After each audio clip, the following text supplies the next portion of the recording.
board meeting for the business meeting for the Village of Broadview. Let the record reflect that tonight's meeting will be starting on time at 7:31 p.m. Maxine, I'll entertain a roll call. Trustee Abraham? Here. Trustee Benson? Present. Trustee Harvard? Here. President Jones? Here. Trustee McGuire? Here. Trustee Moore? Here. Trustee Brown Marino is absent. May we all stand for the pledge of allegiance?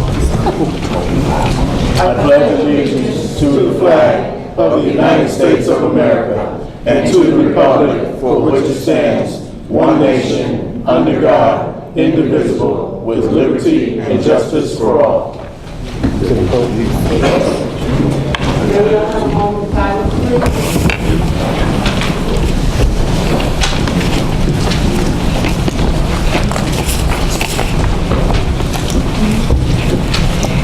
Thank you. Now, we will present the swearing in of Thomas Gardner as Fire Chief for the Village of Broadview.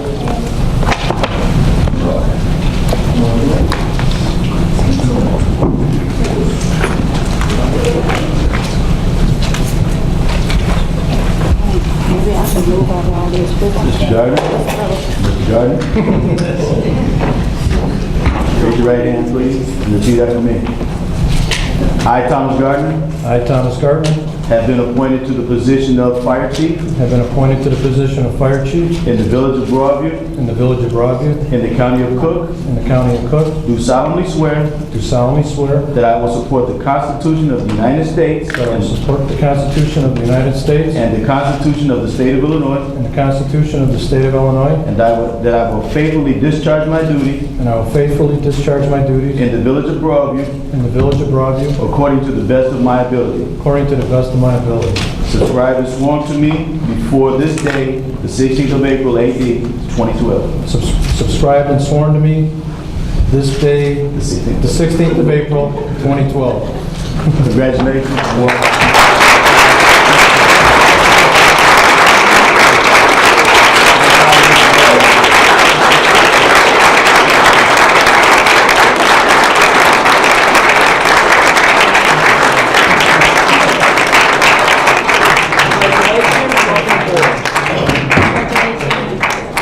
Thanks again.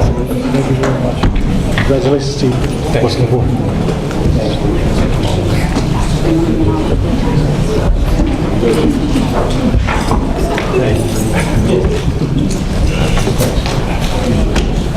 just want to thank everybody's family, but all my friends that showed up today. It means a lot, so thank you very much.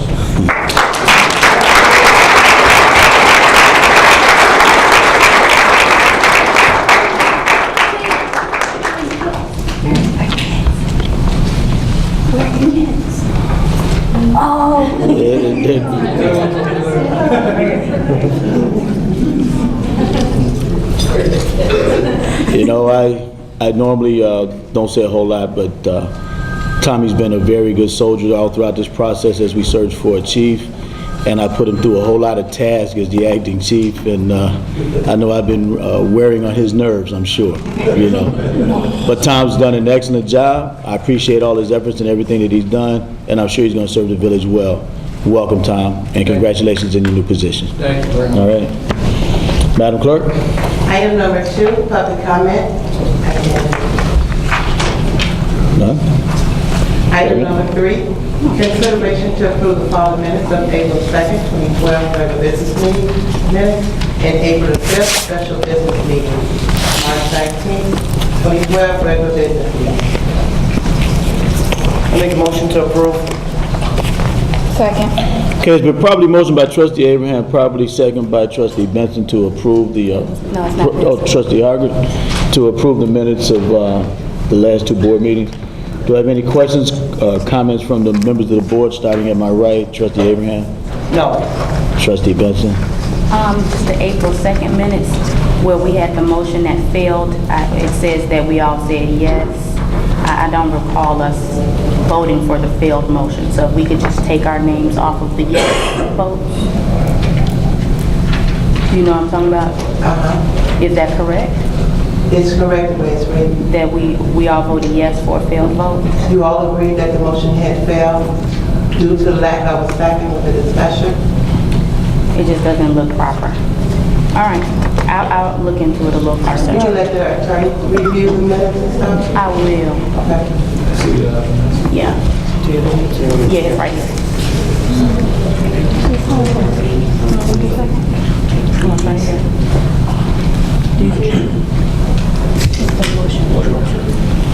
You got the minutes in front of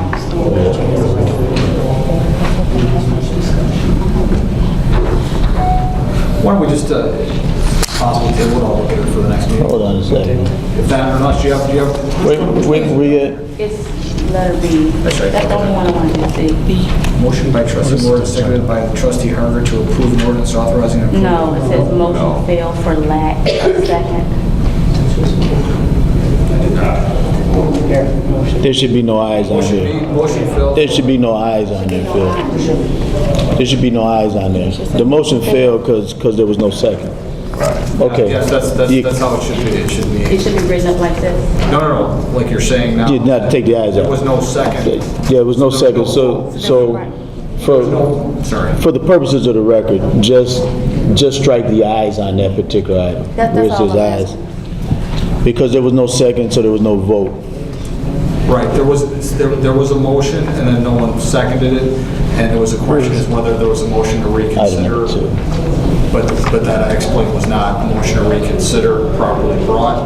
So based on that, yeah, the aye should be stricken. Second one on the...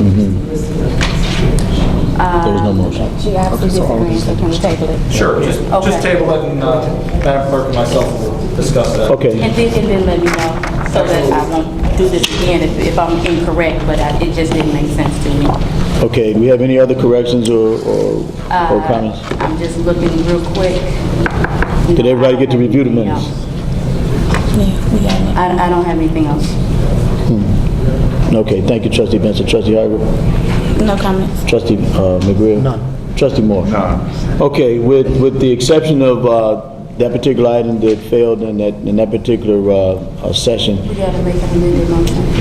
that's correct. So I'll entertain an amended motion with that particular All right, I correction. make an amended motion to table the minutes. Who made the motion? I did.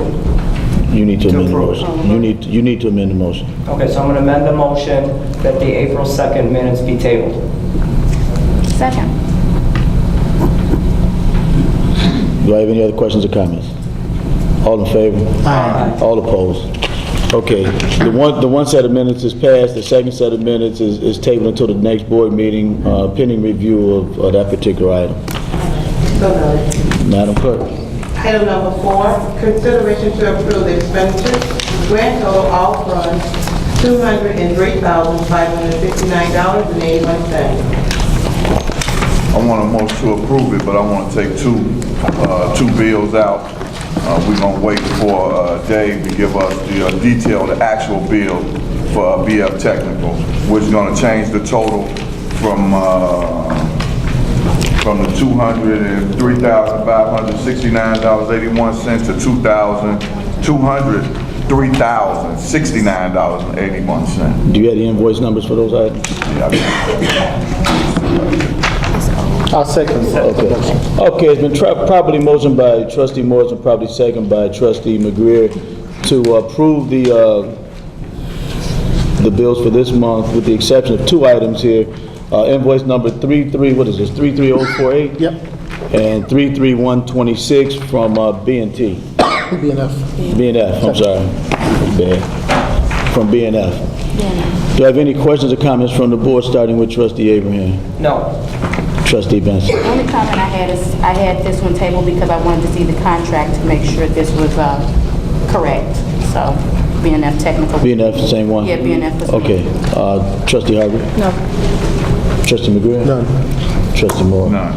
Do I have you want to give a report on the finances then?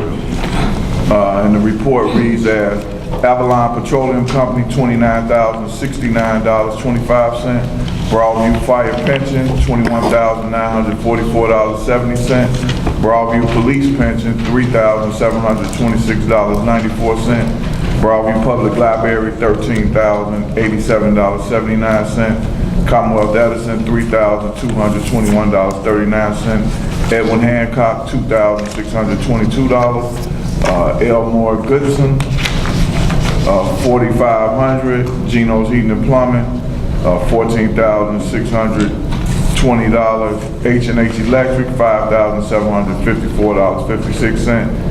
State Police Service Fund, $2,848.36. The Law Office of Phil Finaro, $5,021.25. Markham Real Estate, $14,342.20. Northeast Multi-Regional Training, $2,250. Network Crew, $7,124.96. And the Bank of New York Mellon Trust, $50,000, which is $180,133.40, which is 88% of the total. Okay, thank you very much. Madam Clerk, I'll entertain a roll call. Trustee Abraham? Yes. Trustee Benson? Yes. Trustee Hardwick? Yes. Trustee McGriff? Yes. Trustee Morris? Yes. Trustee Brown Marino is absent. And that motion carries to pay the bills for this month. Item number 5, report of the village officers. Commissioner David Upshaw, Building Department. Good evening. Good evening. Report for March 2012 is as follows. There were 50 building permits issued. There were 19 Title 13 reports or inspections done. That deals with the purchase and the sale of any property in the village of Broadview. There were 46 contractor registrations, 1 garage sale, 1 grass lien, 1 elevator inspection, and we had 9 complaints that dealt with landlords and apartment buildings regarding heating and HVAC.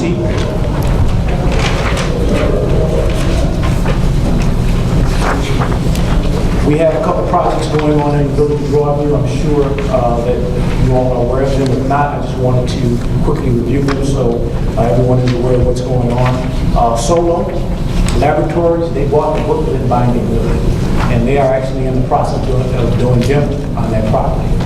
It's going to take about a year and a half for them to get up and running, but that property is about 2,000 square feet. So it's going to undergo some major renovations, and we will be working, the village will be working really closely over the next months.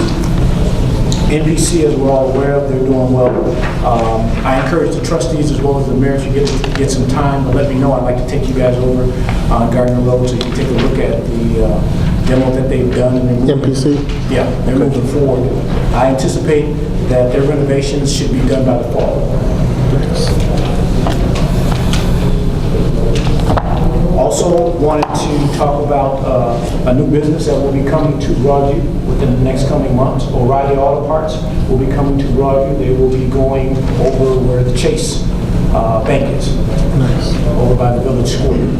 And that should be in this coming fall as well. We've also, as of, I'd say the last week or so, received several offers on property between 13th and 14th and Louisville Road. So I will be sharing, I know the mayor's aware of a couple of them, but I will be sharing an offer that we got today, as well as the trustees will be informed as to what's coming ahead regarding those respective offers. The village will start maintaining the village-owned properties in terms of cutting grass and doing maintenance to those properties, as well as we also will be taking care of the foreclosed and vacant properties in Broadview. So should you see any vacant houses or high grass or properties that are in disrepair, please contact the building department. And lastly, Mayor, Village Board, B&F, I will have that information for the board this week regarding the 2 invoices, outstanding invoices. That concludes my report. Any comments from the board, starting with Trustee Abraham? No.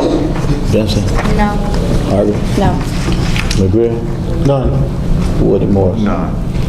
Thank you, Mr. Upshaw. Madam Clerk? Our next village officer, Chief Thomas Gardner, Fire Department.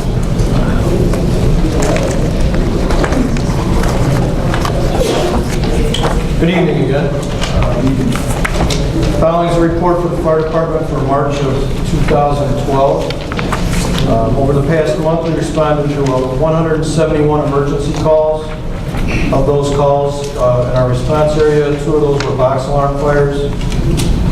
As far as our contract services go, we responded to 3 fire alarms at Loyola Hospital, 29 ambulance runs on that facility for a total of 32 for the month, and 88 responses to that complex for the year. Heinz Hospital, we had 11 ambulance responses for a total of 47 for the year. And J.J. Madden, 3 fire alarm responses, 2 ambulance responses for a total of 8 for the year.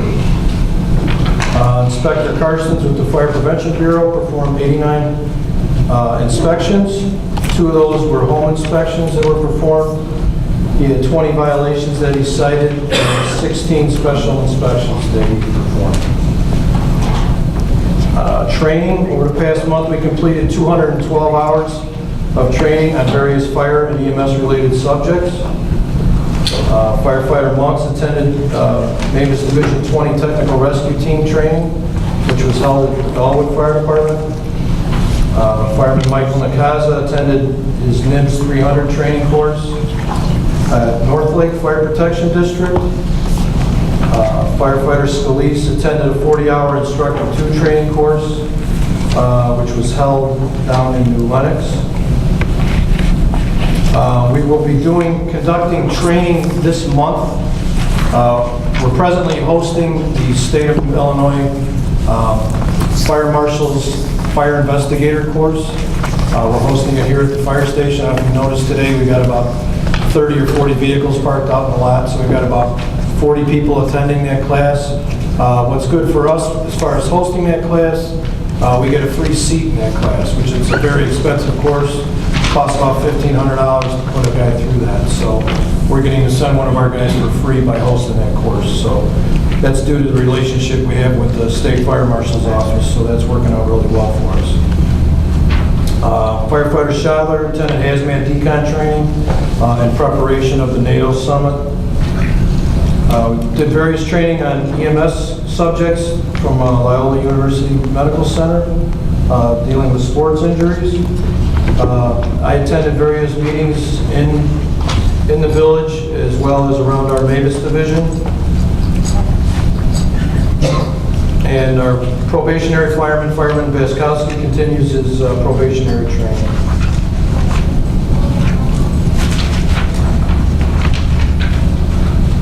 Continuing working with our grant writer. I'm working on developing some more grants for various projects that we're working on within the department and the village.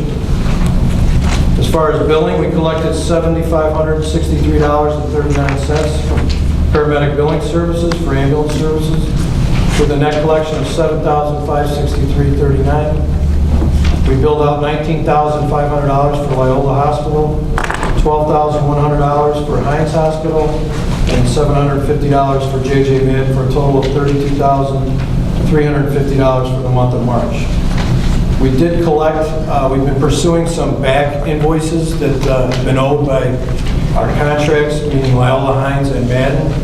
So we've been doing some pursuing on getting some of those past bills paid. We did receive $100,836.50 in collection services just this month from Loyola, Heinz, and Madden. So that was a big step. We still got a few more that we're trying to pursue, but we're working on it. We did receive 4 service cards for services rendered. All came back extremely satisfied. I did want to mention we are going to be doing training as part of this arson course at the village-owned and vacant structure at 2047 on 17th Avenue, 17th and Fillmore, the house. We're going to be doing some live fire in that building with the arson class, and then once the arson class is done with it, we're going to be doing training with our own people at that structure, and then as soon as we're done with it, it will be getting demolished. So the village has graciously given us that property to use for training, so it's going to work out really well for us. And I also did want to mention May 19th is our next blood drive. I encourage you all to spread the word and attend. Our last one went off very well, so we're looking to do the same thing. So May 19th, No, Bobby, I know you're going to want to be there. It's from 9 to 3 on Saturday, May 19th. That concludes my report. Any questions for the chief, starting with trustee Abraham? No questions, just a quick comment. Again, congratulations. Thank you for your hard work and effort, and I wish you the best. Thank you very much. Trustee Benson? Same for me, congratulations. Trustee Harvard? Ditto. Trustee McGree? Again, Chief, we can't thank you enough for all of your hard work. Proud to have you as a part of the team. Congratulations. Thank you very much. Trustee Morris? Just congratulations. Thank you. Well, it's been fantastic, chief, and I appointed you, so you know how I feel. So grab a seat. Hey, that's a good deal. Madam Clerk? Our next budget officer, Thomas Hood, Finance Department. Apologize, Mr. Hood, for the out of turn. Good evening. Dan couldn't be with us tonight. She did leave some information for me to give to you all. During the month of March, the general fund generated $1.98 million in revenues, which expended $1.5 million in expenses, ending the month with a surplus of $423,000. March's governmental revenue sources included $1.32 million in property taxes, $293,000 in sales taxes, $99,000 in utility and franchise taxes, $65,000 in state income taxes, $24,000 in corporate replacement tax, and $14,000 in state use tax.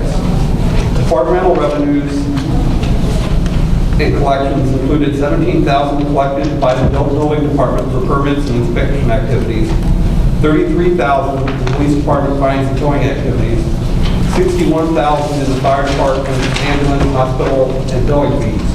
Other March revenues include $30,000 in vehicle licenses, $4,000 in reimbursements in workers' comp, and $9,000 in sale of police equipment. On the other side of the balance sheet, in March, employee labor and benefit costs made up approximately 87% of our total monthly spending. Contractual services expenses included $35,000 in legal and professional service invoices, $35,000 in the monthly cost for general liability insurance, $19,000 in various repair and maintenance expenses, $8,000 in a financial IT consulting fee, and $2,000 payment of carpet replacement taxes to the Broadview Library. March expenses also included the purchase of a new public works truck, which was included in the fiscal 12 budget. On a year-to-date basis, both revenues and expenses are trending slightly ahead of the calendarized budget year at 11 months through the year. It's about 92% complete. Year-to-date property tax revenues have come in about 99% of budget. Most of the collections for the first installment of 2011 have begun, and it's estimated that the budget revenue line will meet the estimate. Other taxes, however, are coming in a little bit lower. The largest shortage is in intergovernmental income taxes, and that's due to the state's slow disbursements to us. So the state's collecting our sales tax, but it's not rolling through to us very quickly. As of 3 days ago, they had $209,000 in sales tax they collected, which represents the last 4 months, that they had not yet released. Locally generated revenues from the departmental service charges and basically the fire and the inspection fees, police fines are well ahead of budget. That's pretty much concluded. Thank you, Mr. Hood. Questions or comments from the board, starting with trustee Abraham? No. Trustee Benson? Sorry, I keep coughing, but no. Trustee Harvey? No. Trustee McGree? Yes, just one quick thing. Do we have an estimate from the state as to when we'll get that full amount out of the queue? No. No? Okay. That's it for me. Thank you. Trustee Morris? None. Okay, thank you, Mr. Hood. Our next budget officer, Chief Mr. Hill, Police Department. Mr. Mayor, Good evening. Board, and residents. Officer candidate Eric Davis started the ISP Academy on April 1st. He is still there. We continue our meetings with our Net 17 public safety partners regarding our NATO summit responses. As a reminder, the Broadview Police Department's Community Outreach Program Bureau is excited to announce its first Neighborhood Watch meeting on April 26th at 6:30 p.m. here in the Village Hall. They've also put together a police watch which provides information on community activities. Obviously, the Neighborhood Watch, what it means, that will be discussed at the meeting on the 26th. The Community Harmony Project talks about reporting crime in Broadview, Hispanic Council Legal Clinic, your address, how it should look, obviously visible for first responders, your doorbell will be labeled properly, and some other information. This is given out, I believe, by that bureau every month, and how we're disseminating is via our website. We're putting it out in the police department, here in the council. We're going to take it to the library and to the park district.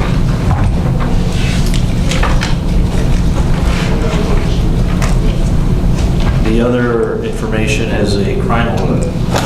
We had a string of storefront smash and grabs on Roosevelt Road. And so what this bureau did is they put a crime alert to the business owners in that area and basically advising them the times, the location that it's occurred, what's been taken, and what we provide them some information on how they can prevent this from happening. We've also put a special watch in that area through the times and locations. And it appears that at this time, one of our neighboring police agencies, may have apprehended a subject who also uses the same modus operandi, the same MO. And to date, we haven't received or we haven't seen any more smashing grabs. That's what this bureau does. It continues its outreach with the community, but it also looks at strategically the who, what, when, and where of the crimes, so we can be there to prevent it. They also communicate with other agencies to see what they're doing.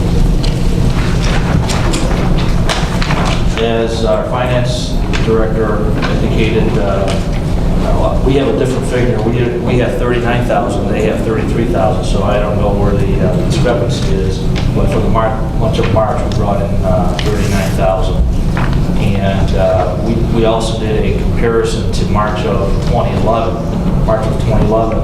At that time, the police department brought in $10,000 for that month. So there's a increase of 29,000. What we're doing differently, we're working smarter, and we're doing things in a strategic nature. So we're deploying our officers where we need to be, and we're also being more proactive in our enforcement efforts.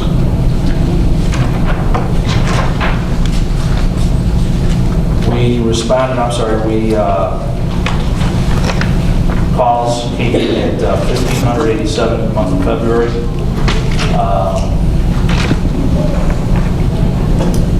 4 arrest warrants, and the rest is just calls by beats. We identify all the calls by beats right now.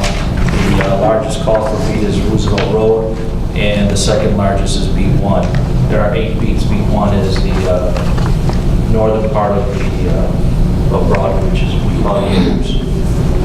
That concludes my report, Mr. Mayor. Thank you, Chief. Any comments from the board, starting with Trustee Abraham? No. Trustee Benson? Just a quick question. Truck enforcement, this is our first from the program. Are these pending funds? Yes. No? Oh, they Yes. are? Okay. These are the pending fines for this month. Okay. So they're not the first ones? No. Okay, so- We have, I think, total, maybe $20,000 in there total. And so that's still in the pending, their fines coming back from the court, so we haven't received anything from the courts yet. So then it's working good? Yes, Okay. yes.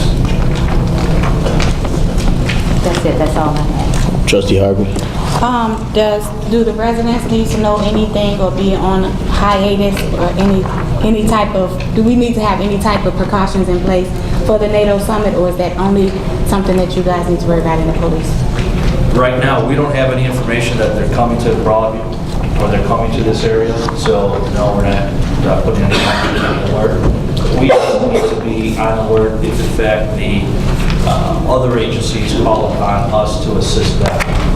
So for right now, there's no intelligence or information that's coming from the federal government or from the state government that indicates that Broadview or our area will be affected. Okay. That's it. Trustee McGrath? Chief, were there any more reports on those homemade bombs? No. And we haven't discovered any more. Very good. Thank you. That's it. Trustee Morris? No. And I have no questions, Chief. Thank you very much. Madam Clerk? Our next village officer, Matt Ames, MFA Construction, Public Works Department. Good evening, Mayor, Board, Mr. Pilgrim. those in attendance.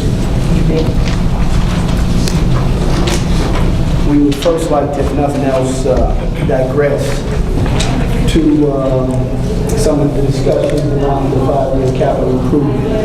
And if nothing else, is our attempt here today to disseminate some facts, documented facts, I might add. So we do know that there was some discussion in terms of the finance department and their involvement. Ms. Kelly Zabinski, would you stand so that the board can recognize you, please? Ms. Kelly Zabinski is a municipal financial consultant, and our relationship with Ms. Zabinski starts over at the Broadview Westchester Joint Water Agency. Her firm does fabulous work over there, and she's been more insightful as it relates to Broadview and what we may or may not be able to do in some suggestions that we've received from her. Back in January of this year, the mayor tasked Public Works along with the village engineers to come up with a 5-year comprehensive capital improvement plan. And because it involved the village's finances, the mayor's first direction was to involve the finance director. What I'm going to pass down for those of you that may be interested is every audio recorded meeting. There was 3. Mrs. Zabinski, myself, the finance director, and some other individuals. They can be clearly identified on the DVDs, and also the video of the last meeting, I believe, which was held in the council chambers with the mayor along with the village attorneys. So at no point was the village finance department not involved with the discussions for the 5-year capital improvement plan. There was also some discussions as it related to some services, leak detection, sewer cleaning, so forth and so on. ATS, Associated Technical Service, I believe, came in and made a presentation during one of the committee chairs' weekend meetings. Associated Technical Services have historically been in the village of Broadview, and I've actually used them. I believe that they do quality work. I wish Mr. Gross was here to, if nothing else, confirm some of the things that I haven't received here. But historically, ATS's relationship with Broadview was from 1982 clear up until, 2008. They, for whatever reason, had not been in the village until I invited them back in March of 2011. And the reason we call ATS in is because one of the police officers, one of the night officers, had buried an ear. As a matter of fact, I'd like to bring him over to the water department. But he noticed, sitting patrolling Roosevelt Road, the sound of rushing water. He contacted Public Works. Public Works went out, we popped a couple lids, and we noticed that there was an inordinate amount of water flow. And it was 15th Avenue. 2500 block of 15th Avenue is where the leak ended up being detected. So it had not surfaced, meaning it had not broken ground. Typically, we get a water main break. Pavements is wet, parkways soggy, or whatever the case might be. So we called ATS in. ATS came in and they did a leak detection for us. It took them 4 tries to locate 2 leaks of that size. I guess my point is when they initially pointed out what they thought the leak was, we excavated, only to find out that there was no leak there. So we had to restore that area and call them back out to, according to their invoice, reshoot. At this time, they did locate the leak. We were able to repair it and do the proper restorations. But this occurred on 2 different times. We received an invoice of a little bit more than $1,073. I will say that ATS is a reputable firm, and when I disputed the invoice because of the reshoot and the fact that they had mislocated the leak and we had incurred additional expenses with the restoration, they agreed to, if nothing else, charge us for one site, mileage, and rate visit. So I'll pass this down, trust, if you guys want to review it at the same time. So that being said, Broadview has over 30 miles of sewer mains, 550 manholes.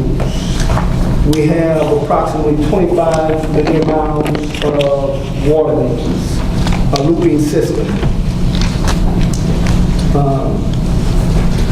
One thing we do know, and that is we're losing water.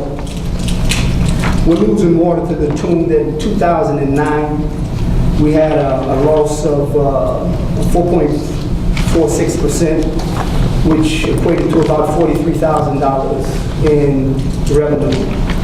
2010, we had 12.26 percentage total loss, which equated to about $118,000. And here, just this past year, in 2011, we're talking about 17.52%, which equates to about $186,000. So over the last 3 years, we can safely say that Broadview has lost a grand total of about $348,000 in water.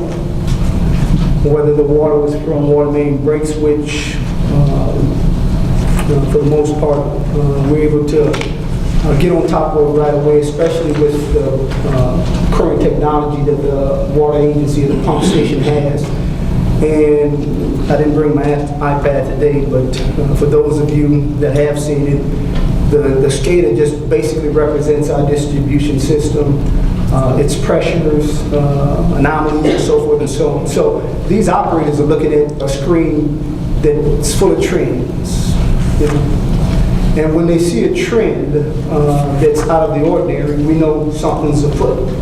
Might be a water main break, it might be a hydrant being flushed, or whatever the case might be. But immediately they'll call us and we'll start investigating. If we don't see anything, the surface will start popping manholes to try and identify where the leak is possible.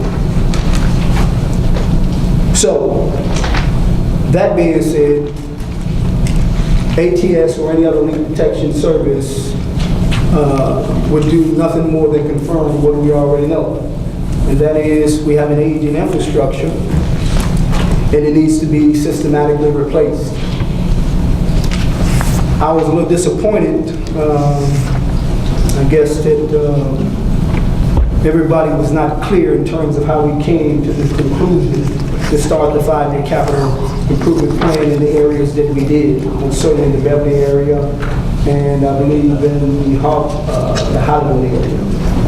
And that was, we looked at a chart of the historical main breaks over the last 3 years, which basically was all we had to look at. There was no additional information in Public Works prior to my arriving that I'm aware of. And we noticed that all of the breaks occurred village-wide. So we couldn't necessarily start, let's say, on 14th Avenue because historically we had 20 breaks there, and on 15th Avenue we might have had 2 breaks. That was not the case. The breaks were consistent village-wide. So, that being said, the other consideration was for the sewer and also the street surface conditions. Well, the sewer right now, Public Works, we're in the process of doing our biannual sewer jetting and clean out of our basins. And so far we've discovered 4 basins that were collapsed. We started at 9th Avenue.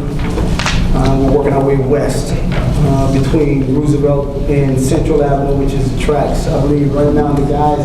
13th Avenue. So it is a timely process, but in order to do it correct and effectively, take our time.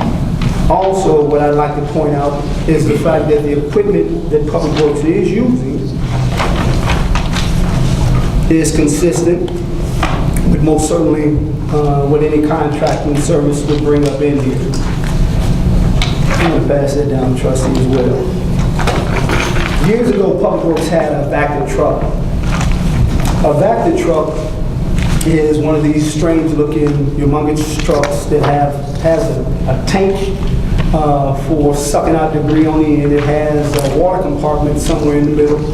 It has a vacuum hose that extends over the cabinet, and then a water hose that's on a reel that's in front of the truck. As a matter of fact, I think I can get you want to pass it down. That's typically what it looks like. Unfortunately, this was sold prior to our service here, and it was strapped with standard equipment, which is a vendor that the village continually uses today. So, the village did have a water jet truck, a GMC 1,600-gallon sewer jetter, which operates at 2,000 PSI. I know Ms. Redmond is curious about that. And it shoots 65 gallons of water per minute through a diamond-tip nozzle with a hose range of about 500 feet. And of course, the hose can be snagged and cut, so, and any time we will have to slice, extend, shorten, or whatever the case might be. What we didn't have was the type of apparatus to suck the sludge and the gunk out of the sewer systems. But what we did have was a geovac, street sweeper. Thank God for innovations. We were able to take the street sweeper that we had and have it retrofitted for, I believe it was $10,000 last year, Trustee McGreer. Yes, sir.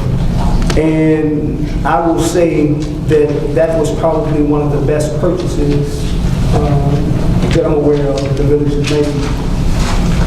Simply because it provides 2 cubic yards of storage for the removal of sludge, leaves, mud, compost, and it operates at 2,200 RPMs, which is comparable to any vacuum truck. Aftermarket is on sale for about $250,000. So I think you can buy those things new, June, for about $400,000, give or take. So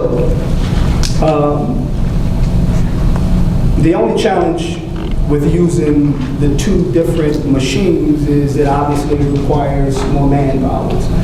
So we have budgeted a staff of 3 to have the sewers clean over the summer. I will also say a side note, thank you, Mayor, Budget Officer, and Trustee McGreer for, if nothing else, looking at our budget and understanding our needs for the upcoming year. So, I received an email from a resident that wanted to know how we would be proactive. I believe that was the exact words.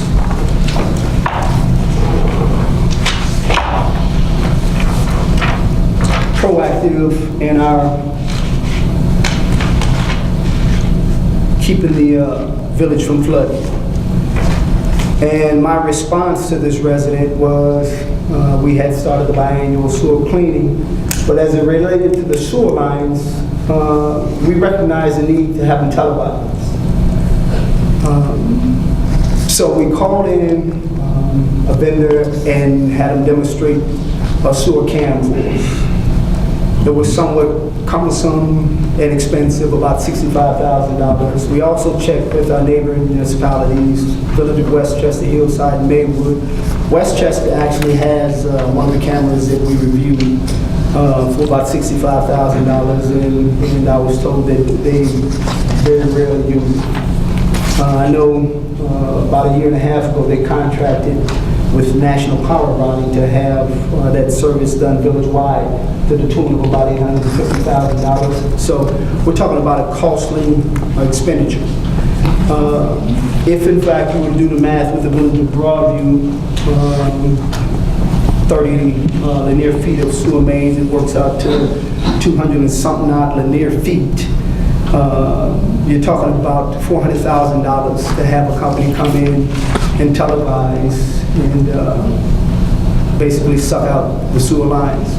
So, understanding the budget constraints and some of them will thank you, trustee. If you need it. No, I think I got it up here. Oh, okay, good. Another consideration, speaking with our village engineers, was, if nothing else, for the capital improvements, most certainly the immediates, meaning this year and next year's, was to have that service contracted. And we did. We called in a couple companies and we received a couple quotes. It's up here somewhere. That would be trusted.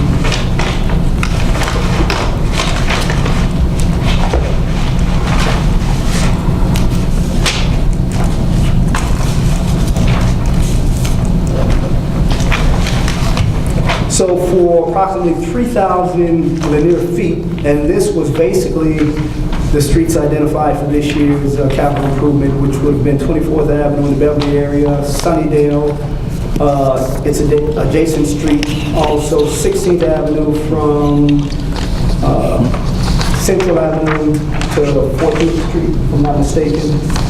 You're talking roughly 3,000 linear feet, with varying sizes of storm and sanitary sewers, anything from 8 inches, 12 inches, 15 to 18-inch combination lines. So we have a proposal from one company right at about $6,000. That seems to be a little bit more manageable. So we have not abandoned hope that we might be able to find the type of equipment needed to televise on sewer lines, but it has to be cost effective. We cannot purchase, I don't want to purchase, $65,000 camera to have it used on a biannual basis that will require special training and most certainly the dedication of probably one full-time water operator, or water employee, should I say. So, these are some of the things that was taken into consideration before the capital improvement was presented before the board. Mrs. Zabinski, is there anything you would like to add in terms of the financial discussions? And of course, we asked Mrs. Zabinski to be here for any board members that was unclear about the financial discussions as it related to the village. Just to be, there were 3 different meetings lasting anywhere from, I think the shortest one was an hour and a half and the longest one was 3.5 hours of discussing numerous options, from grant financing to bond financing to problems, potential problems that might occur, who can pay for the debt, what kind of debt we could issue. So there was painstaking deliberations regarding financing. As far as which streets, as a finance person, I don't get into what streets. Your engineer over there goes in and says yellow's the worst. Well, then I'm thinking yellow must be the one we should go after. But realistically, what we looked at was sections of towns that could be done with reasonable amounts without putting the village's finances in jeopardy. So there are sections of town that might be worse, but there's more sections of the town, this town, that have a lot of little problems that we can group them together. So there was a lot of discussions. We went from financing $40 million all the way back down to financing just 8. So, you know, some of the people in the group wanted to finance the full 40 million. Go for it. We can do it. We can pass the rate on. And then other of us said, oh, you can't necessarily do that. We need to go back over here. So there was a lot of discussions going on. So the proposal that I'm sure was brought to you was thought out carefully, and it was done because the village needs improvements to your streets, but we can't put the complete burden right now on the backs of the residents, and we took that into consideration. Thank you, Mr. Bensky. Great. And, well, I guess it's part of the job, if nothing else, to make sure that everybody has as much information as possible. I've been tasked with providing the board and most certainly the residents with information. And I think we've done a pretty good job of it. It was not something that was done overnight, but you're talking about at least a 6-month process for which people over the years have known was much needed. So that being said, if there's no other questions as it relates to the 5-year capital improvement, I hope that you all review the information that's before you, listen and review the audios, and if nothing else, you'll hear exactly what you said in your absence. So, moving forward, Public Works has transitioned obviously to our spring and summer operations. That is sidewalk replacements, storm basin replacements, those that cannot be repaired, sewer cleaning, and we always have our pothole machine. Where you have Ms. Cushing? The pothole machine is always out, so, and I did get your email, by the way. Thank you. And for those residents who may have a certain complaint or situation that you'd like for us to look at, it's very helpful if you email us. We have a hard record, and if nothing else, we can review it from time to time as we're compiling our list for tree removal, tree planting, street resurfacing. We do have that plan. And of course, some of the operations will not be fully funded until the board approves Public Works budget. So in the meantime, we will take the 6 full-time employees that we have, plus the water department employees, and we'll keep them busy. So let me also report a couple of things that our budget officer, thank you, Tom Hood, Mr. Hood, was gracious enough to sit down with the mayor, once again, committee chair, McGreer and myself, in terms of trying to help us put together a budget and understand the convoluted accounting. I think it's convoluted. I've been told a better word would be challenged. Yeah, I want to say challenged. but to accurately reflect what Public Works is doing. And I hear the chief said that there might have been some discrepancies in what you guys reported and probably what came out of finance.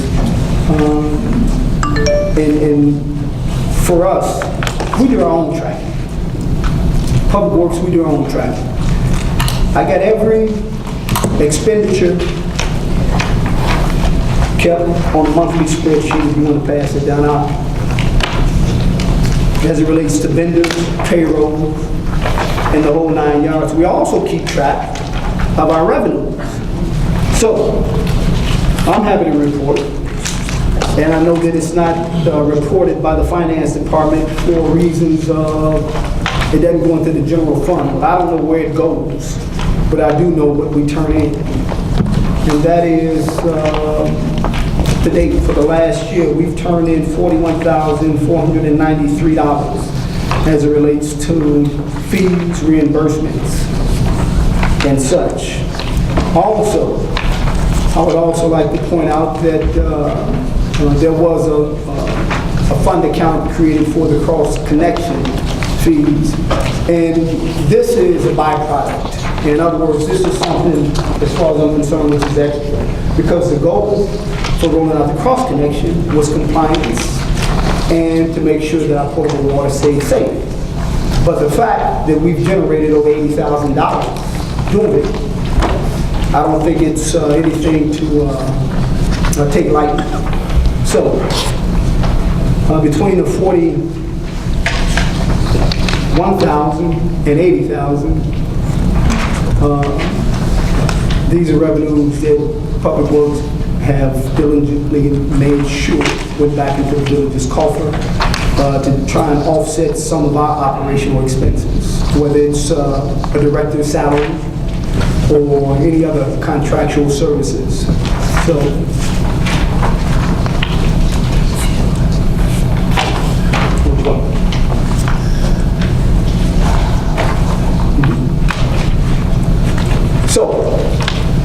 at this time, oh, by the way, we will be doing parkway restorations and tree planting. We've asked for a budget to plant some trees. We've got some residents that want to take on this and have another tree planted in front of their homes. The only thing that we're asking residents to do, and that is to sign an agreement with the village, just basically saying that you will water the tree until it takes root, and after that, it's on its own.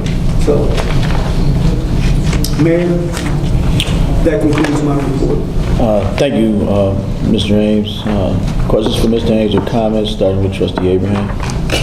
Yes, one, I want to thank you for providing more of a detailed layout and plan regarding the capital improvements. I know we had met quite a few times to go over it originally, so as far as it being a little bit broken down more, it's very helpful, obviously.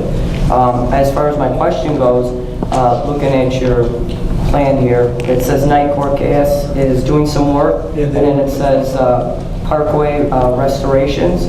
Who is responsible for that? Are we expecting Nicor or is it fall on us? No, they are. As a matter of fact, that was part of the discussions during our pre-construction meeting here at the Village Hall with the village engineers present. So they'll put it back to the way it was for our residents? To village standards. So that's not topsoil and grassy, but it is sod, it is asphalt, and it is concrete. And then you guys will go out and check after that? Absolutely. Thank you. That's it, Mayor. Thank you, Trustee Abraham. Trustee Benson? These are expenditures only for February? No, you have for the whole year. I just passed them down. As a matter of fact, they're broken out by month. Right So there's November through October, and so if you guys want to hold on to them and review them at your leisure, you're more than welcome. I can always have an administrative assistant reprint them. So. Oh, I see. Okay. Got you. You just gave us one. Okay. No, thank you for this, because at the last board meeting, there was a lot of talk regarding it. So I'm glad you addressed it in this board meeting. That's it. Thank you, Trustee Benson. Trustee Harvey? No, I would like to thank you for the surplus of paper that you just presented to us. I would just like to say it's a lot more effective when I can actually look at it outside of sitting here. So I would perhaps next time would you just give it to us? That's it. But thank you. Thank you, Trustee Harvey. Trustee McGreer? Director Ames, I just got to say thank you. I certainly can't imagine where some of this skewed information comes from. But I know how much work went into putting all of this together. I know it's very important to keep good records on an ongoing basis and be able to extract those records and put them into a presentation like this. It's a lot easier when you have good records. But thank you for clearing the air. Thank you for making sure that we have correct information that going forward we can all base our decisions on. Thank you, Trustee McGreer. Trustee Moore? You know what, I'm not going to say thank you for giving us that information because we should have that anyway. I think if we'd have had it when it first was presented, we wouldn't even be talking about this. You know, everybody talked about us being transparent or whatever. You know, this is something that's supposed to happen.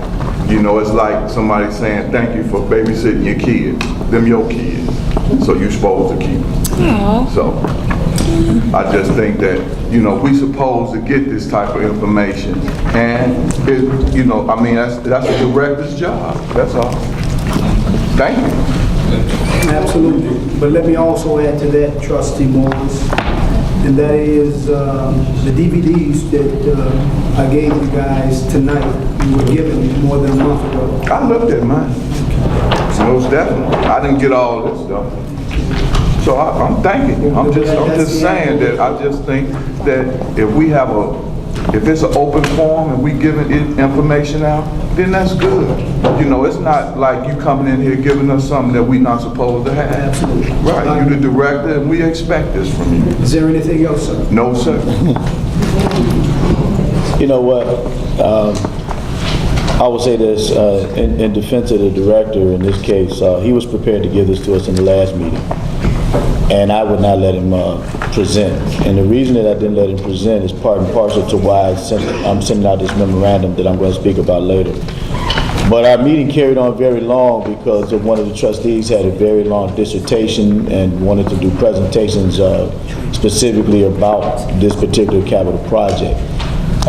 Director Ames is planning on responding and doing exactly what he did tonight, but as you see how long it took him to get it all out, that was why I curtailed the meeting last time, because we ended up being here till after 10 o'clock at night. But I will say this, as it relates to the capital project. The capital project discussion started nearly a year ago. Finance didn't get involved until the latter parts because, quite honestly, there was no need to talk to finance until we had a project to present and a cost estimate, then to go to finance to find out, can we fund this? How can we fund it? And you know, to what degree can we fund it? I refuse to even get into the discussions because I'm not an engineer. My expertise is not public works. I directed the engineer in public works and the village planners and some other individuals to get together, come up because we have a problem with our infrastructure, and we know that we have a problem with our sewers and water mains because they're old and decrepit. And they came back with a comprehensive plan, a legitimate comprehensive plan that was very well thought out, and it covered the entire town. There were estimates anywhere from $25 million to $40 million. And when they review the DVDs and listen to all the discussions that went on, you will find out that everybody had a lot of input in this. And ultimately, when I finally got involved, I just point blank said, you know what? We're not here to put the responsibility in the payment of this infrastructure on the backs of the taxpayers because of some bad decisions made prior to us getting here. So let's fund what we can fund, identify the areas that had the most critical need, and that critical need included streets, it included sewers, and included water mains. So it was just not because of just the water or just because of the street, it was a consolidated determination on what areas needed it. And then I told them to break it out into separate pieces, so to speak, of about $8 to $12 million, which is what we could basically fund without raising rates on the taxpayers. So that's where we are today. And I'd also like to point out, Westchester had American Power Riding come out, National Power Riding come out, $850,000, right? Didn't y'all see them on the news with all the water over there? I didn't stop. So the power riding didn't eliminate the flooding, you know. So that's my 2 cents to that. Along with finance, part of the reason why, and I'm just saying this so that everybody understands where we are here. The reason that finance got involved at the latter stages is because we need to find out where we could fund it from.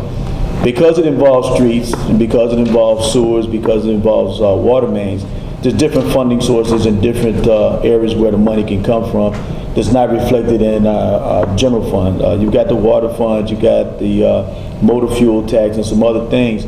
They are limited to what they can fund. They can only fund repairs on the streets, or they can only fund repairs on the water.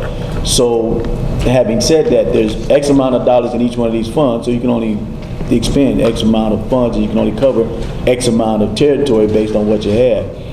And if in fact you end up having to go to grants, if we can get grants for it, if we can get TIFs, low-cost loans, or whatever the case may be, depending upon the location, we had to come up with a creative way to try to fund getting our infrastructure replaced.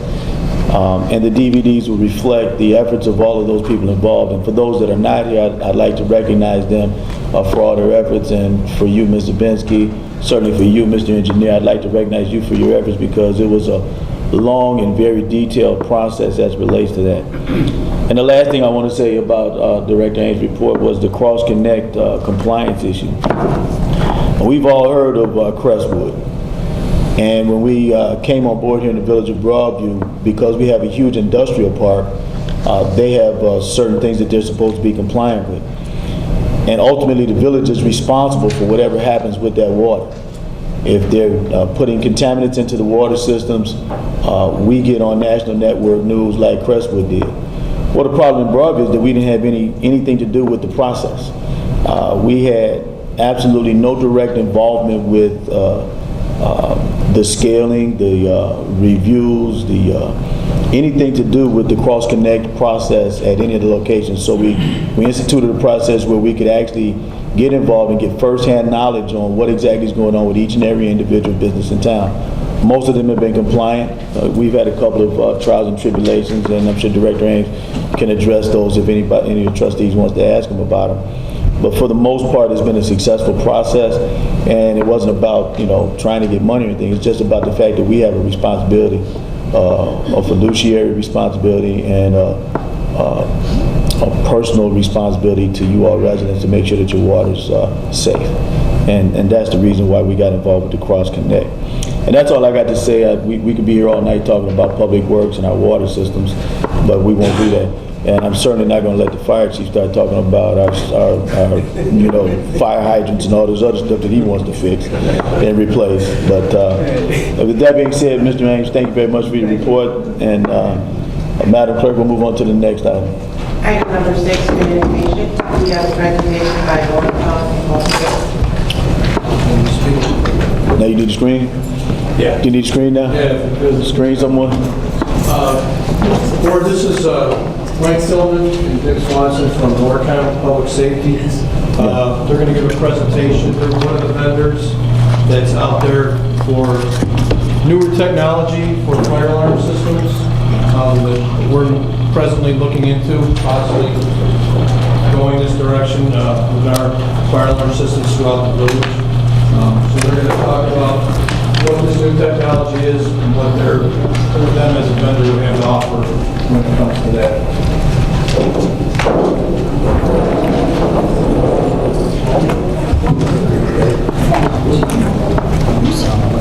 Yeah. Yeah, take this with you. You ready?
PD reports. No, how wonderful. They used to be semi-annual, now they're quarterly.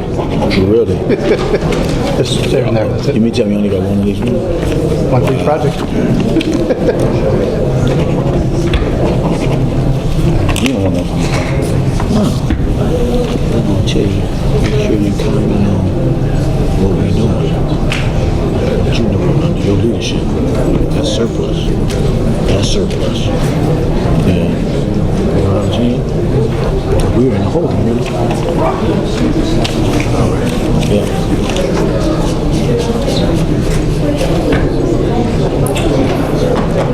Yes, sir, Chief. It's been a pleasure. It's been a pleasure. Good to meet you, sir. Thank you. Fantastic. You're not going to stick around. No, you don't have to stick around. You came for the good part already. You got the good part.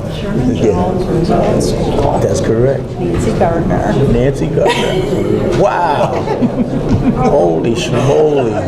Tommy's my brother. Tommy's your brother? I said I went to school with a guy named Sherman Jones with a big afro. He goes, see, I know your secrets.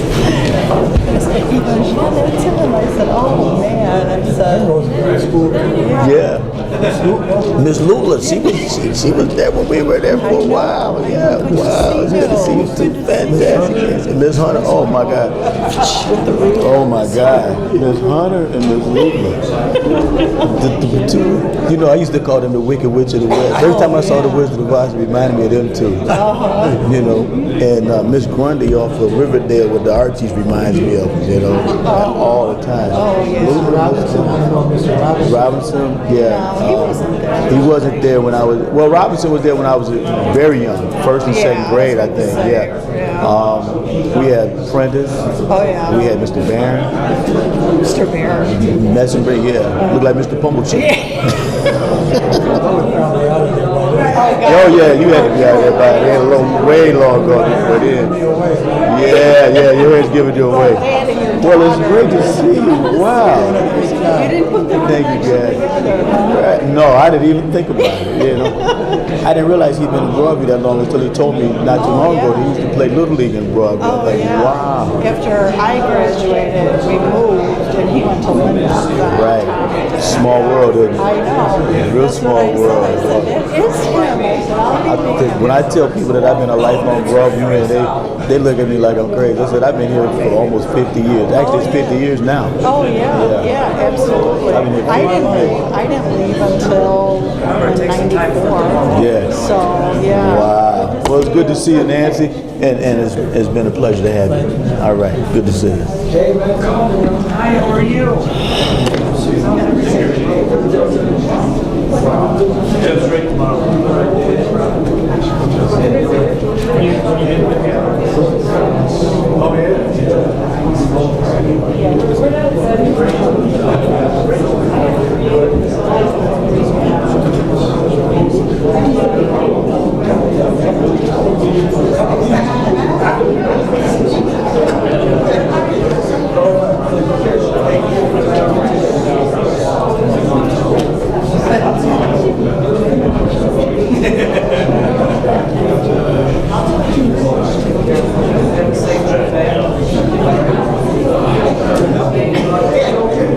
I'm fine.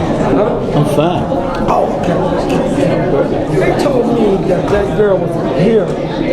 What's Jackie's sister's name? At your birthday party, I was there. Jackie. She's Oh, what's her name, sister? Yeah, police. Yeah, the police officer, right, from Florida. Huh? Yeah, she was here. I mean, I only met her once. Then we've been exchanging conversations back and forth. Yeah, I lost her number. But I didn't know that was her speaking to me. Because I only seen her once here. And so I didn't know she was there until somebody told me later. Said, man, she was a good thing. No, that was what's the boy named Tall guy? I'm sorry. No, the other boy, Bo. Oh, Robert Hurd. Robert, yeah. Yeah, waiting on you guys. Yeah, I'm waiting on you. Carry on. You got the floor. All right. Good evening, Mr. Mayor, Board of Trustees. Thank you for allowing us to come in for a presentation. As Chief Gardner explained, We're from Norcom Public Safety Communications, and we're here to provide a brief demonstration. I'm going to try to keep it brief as to how we can improve the village's municipal alarm system. A little bit about myself. My name is Michael Tillman. I'm the Vice President of Norcom Public Safety Communications. I've been in public safety for close to 18 years. I started out as a police officer in neighboring Melrose Park. Came to work for Norcom, managing their dispatch center and their private alarm business.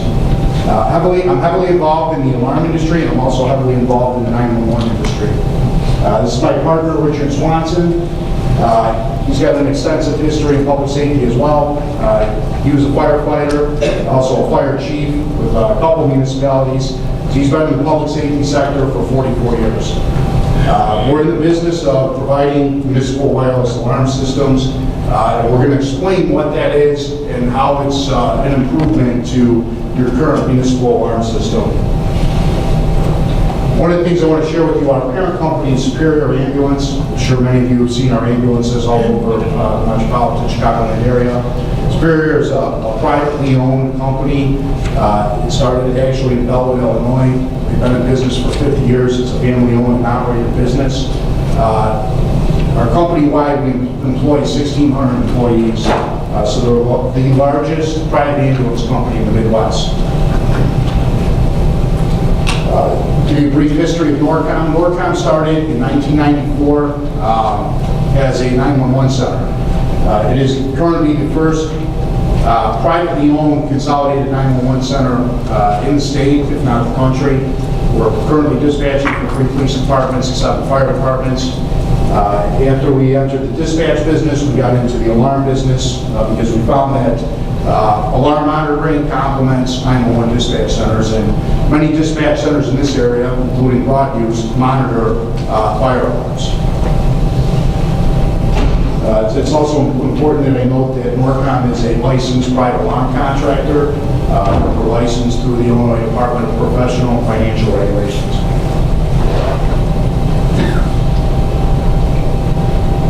So I wanted to give you a brief history lesson of how alarm monitoring started, where it's at today with the Village of Broadview, where we think we can get it going forward.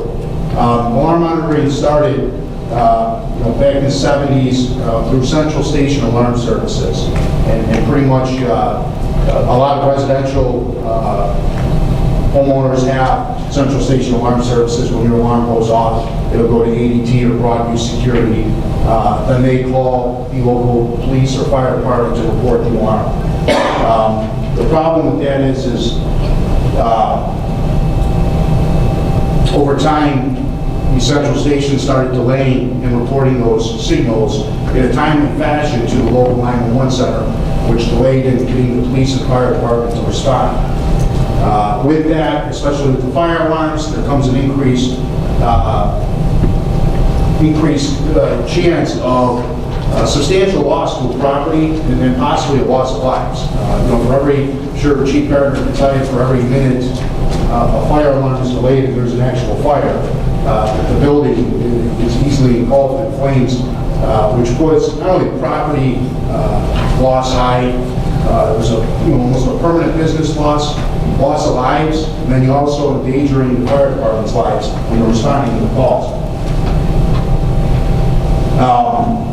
And the reason why Central Stations kind of delay this service is they cater to the needs of the business owner. In some municipalities, they charge a false alarm fee for excessive fire alarms or excessive burglar alarms.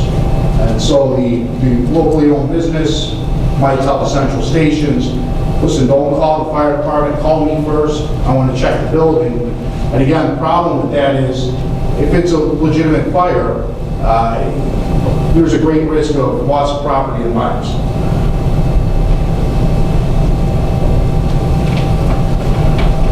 The other problem with the Central Station service is that the vast majority of these systems are monitored by a phone line.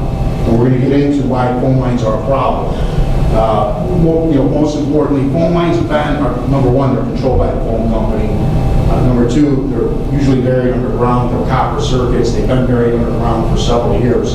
And anytime it rains or storms, water gets into these copper circuits and creates a false alarm. It's not usually a fire alarm, it's a trouble alarm, but it does require that the fire department respond, which causes an excessive amount of fire departments responding to a false alarm, which then creates additional wear and tear on the fire department's apparatus in an unneeded response to the problem. Let me say one thing right here also. Since the wireless was developed, in the 12 communities that we provide wireless fire alarm monitoring in, there are 4 of those communities have central offices, AT&T central offices, the phone company offices, and they've chosen to put our wireless monitors in their buildings because they can't keep their lines out of trouble.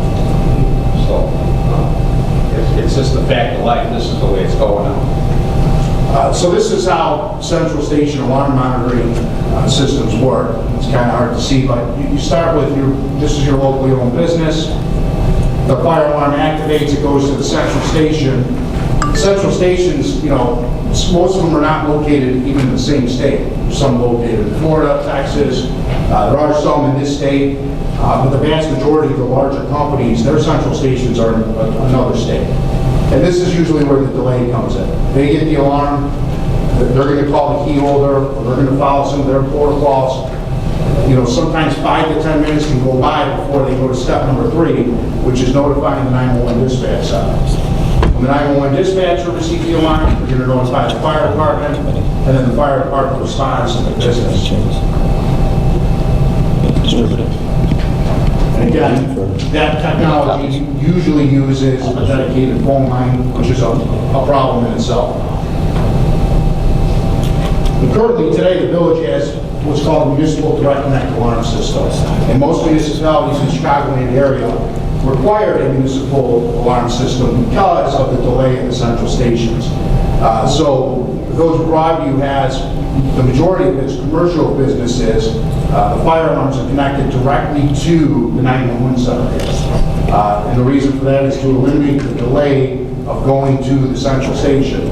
So when the fire alarm goes off, it immediately goes off on a board here in the dispatch center, which is great technology. The problem is that technology relies on, again, phone lines. And with the phone lines being old and buried in the ground, anytime it rains, and I'm sure you can ask the chief or any other fire department member, they're responding to false alarms, and it's needless. Every time they respond to a call, lights and sirens, there's a jeopardy of them getting into an accident, there's a jeopardy of people getting hurt, and most of the time it's going to be a false alarm due to the phone lines. And the phone company, they don't want to repair the copper circuits because they meet their voice quality standards. So to the phone company, that circuit is perfectly fine for use for voice. It's not fine for data. Therefore, it's not their problem, and they're not going to fix the phone lines.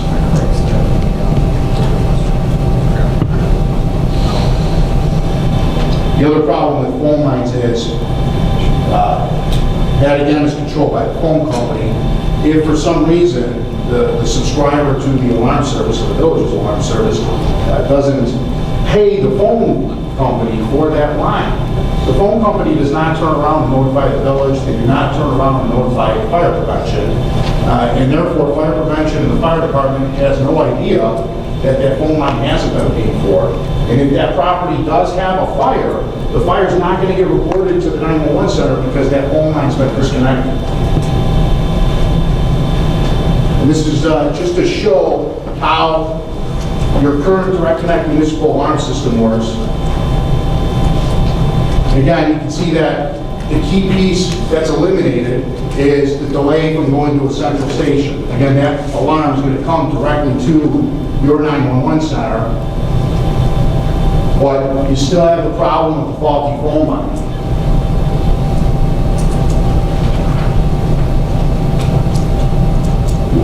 Norcomm's in the business of providing a municipal wireless network. And basically what we do is we eliminate the phone line by installing this device here. This is called a wireless transceiver. This device was actually developed in the first Gulf War by the military. It was deployed throughout the desert and allowed the military to communicate with one another. This technology still uses the Direct Connect system. It's going to be reported to the 911 center, but it eliminates the biggest key point. It eliminates the phone line. Much more reliable. It's a secure radio transmission that sends two-way signals. It also is more cost-effective, and now the locally owned businesses are going to pay one bill. Currently, they're paying two bills. One is the phone circuit, the other is to the alarm company that maintains the village's alarm board.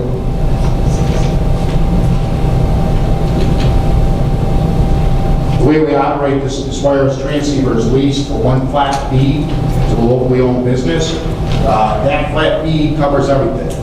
If there's a problem with that alarm or with this wireless transceiver, we come out and replace it at no additional cost to the locally owned business. There's a backup battery inside this wireless transceiver. In case there's a power loss at the business, the backup battery inside the device will provide 60 hours of service. If that battery goes dead, we come out and replace it at no additional cost to the business. So there's no service charge, there's no service call fee, and we do not charge to replace the battery. It's all built into a maintenance agreement and the lease of the wireless transceiver. In addition to that, the wireless transceiver tells the dispatch center what is going on with the alarm system in the building and with the transceiver itself. If there's a problem with either one of them, they will automatically dispatch center know. So this is how the wireless alarm system works. We're going to eliminate the phone line here and use wireless technology. Again, it's going to be broadcasted immediately to the dispatch center. You can immediately turn around and dispatch the fire department. This is what the typical fire alarm control panel looks like in most businesses. This red box on the left is typically installed by another vendor who would install horns and strobes and smoke detectors and heat detectors, pull stations, stuff like that. All those devices report to the fire alarm control panel. What we install is what you see here, and up here in the yellow box is this wireless transceiver, which is going to eliminate your phone line. And this little red box down here is, depending on the municipality, some municipalities ask us to install an extra box with bigger batteries so that if there's a longer power outage, the alarm's going to stay in service for more times than the 60-hour battery that fits inside our wireless transceiver. And to explain how the wireless network works, it's kind of hard to see on these pictures, but picture this center building being your dispatch center, or this red device here being the dispatch center. Each one of these dots outside represents a wireless transceiver. And same thing here, these different buildings you see here represent where wireless transceivers work, where they're installed and how they work. And you see these lines, and it's hard to see on the right one, but you can see it on the left. These lines all are connecting these buildings together. It's called a mesh network, and these radios talk to each other. The design of the mesh network is pretty good, because if you lose one wireless transceiver because for whatever reason it gets wet, it's faulty or whatnot, the rest of the network is going to repair itself and still communicate the rest of the alarms back to the 911 center. And the more wireless transceivers you add, the more resilient the network is. And the dispatch center is going to know if there's a problem with one of the wireless transceivers. It's going to immediately notify the dispatch center, which in turn notifies us, and we will come out and immediately replace that wireless transceiver. One of the things that makes us different from any other provider of this type of service is that not only do we look at the subscriber as our customer, but we look at the fire department as our customer. And we work hand in hand with the fire department's Fire Prevention Bureau. We send them weekly reports, which reflects which alarms are in service, which alarms are out of service. That's one of the fire department's biggest complaints right now is it's hard for them to police the alarm systems and make sure that they're staying in service, because if they're on a phone line, the phone company's not going to notify them if there's a problem with the phone line, or the phone line's not going to notify them if the customer failed to pay the phone bill and shut off the phone service. We provide detailed reports to the fire department. The reports will reflect whether it's a problem with the wireless transceiver or if it's a problem with fire alarm control panel.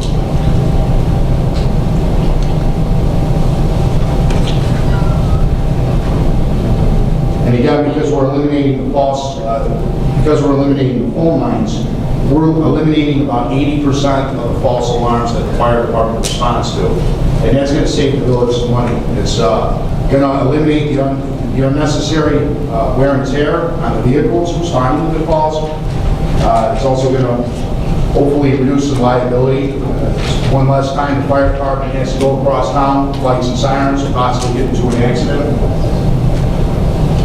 It's also the way we're going to design the system. This was at the request of the fire department, was they wanted us to monitor these alarms at our own dispatch center and dispatch the fire department directly from our dispatch center anytime we receive an alarm. For those that don't know it, Norcom does do some dispatching for the Broadview Fire Department. Village of Broadview pays Norcom because they're in Natus Division 20. And anytime you see what's called like a 2-alarm fire or a 3-alarm fire, if Broadview has a 2-alarm or 3-alarm fire, they're going to call Norcom. Norcom dispatches that mutual aid to the Village of Broadview. So Broadview Fire Department is already on the same radio frequency that we use to dispatch our fire departments, so we easily dispatch the fire department to these alarms. We're going to monitor the alarms. It's going to reduce some burden and some workload on the dispatchers here at the Broadview Police Department, which I'm sure the police chief and some of his dispatchers will be happy about, because the last thing some of the dispatchers want is when there's storms, all these false alarms going off, which distracts them from answering 911 calls. And instead, we have a dedicated fire desk, and all they're responsible for is dispatching the fire department and also monitoring alarms. So one of the biggest businesses is that, one of the biggest advantages here is that this is sure to mediate and be more cost effective to locally owned businesses. On average, a locally owned business is going to pay about $118 per month just for the phone line. Okay, then they're going to pay the vendor who currently maintains the village's direct connect board about $27 per month. So that comes to about a total of $145 per month that the locally owned business is paying. With our service, we could install the wireless transceiver and charge a flat fee of $65 per month. Again, that eliminates the phone lines. That's one flat fee. The locally owned business no longer has to pay AT&T and then pay the vendor who maintains the village's alarm. They're going to pay us one flat fee, $65 a month, which is a savings of $80 per month to the locally owned business. This is a list of our current municipal wireless alarm clients. We are very active in this area. Your neighbors, the Village of Hillside, Village of Bellwood, Village of Melrose Park, Village of Stone Park, North Lake all use our services. I mentioned earlier that the alarms will be monitored at our 911 dispatch center. We currently dispatch several police departments, several fire departments. The alarms are going to actually be monitored by our dedicated fire desk. We're a consolidated 911 center, but we're different than most because we believe that we should have dispatchers specifically trained to dispatch the fire service, and we should also have dispatchers specifically trained to dispatch the police service. And they're never cross-trained. So our fire desk dispatchers work at a terminal that you see there on the right. My laser pointer died. But they will monitor the fire alarms at all times, and that's who currently monitors the fire alarms for your neighboring communities as our fire dispatchers. Kind of got ahead of myself, but like I said earlier, we do dispatch for Broadview Fire Department anytime they have a Natus Box alarm. The law that governs the operations of 911 Center is the Chapter 83 Illinois Administrative Code, Part 725. We're fully compliant with that law. We meet every part of that law in the delivery of 911 dispatch services. These are our current dispatch clients, is who we dispatch for.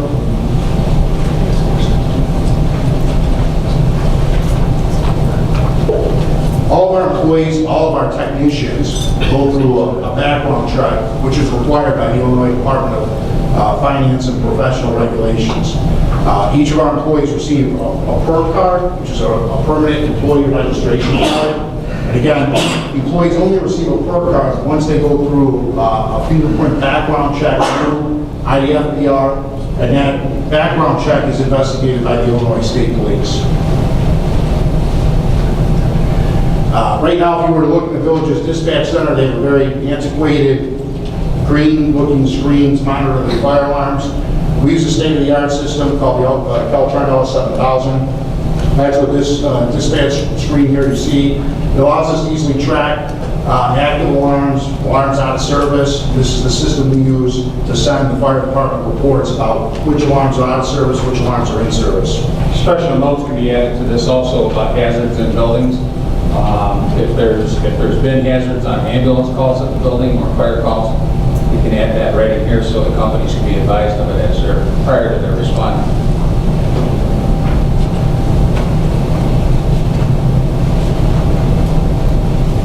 Again, I have myself. So I wanted to keep this short. I know the meeting was run late. That concludes our presentation unless anyone has any questions. Nice, Jim. Let's get the members of the board back up here first. They're out in the audience. When you monitor your central dispatch, how do you communicate with the local municipalities? We dispatch the fire department. Yeah, No, the radio. Oh, Phone and radio. Same way as the fire department is dispatching.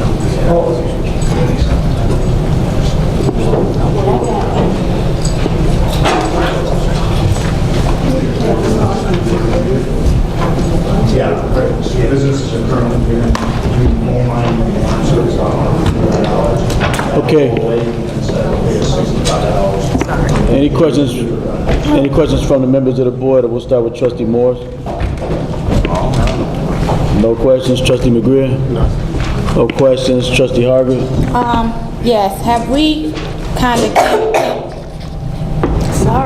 canvassed the businesses that are in Broadview to get a feel for how they're willing to receive this service?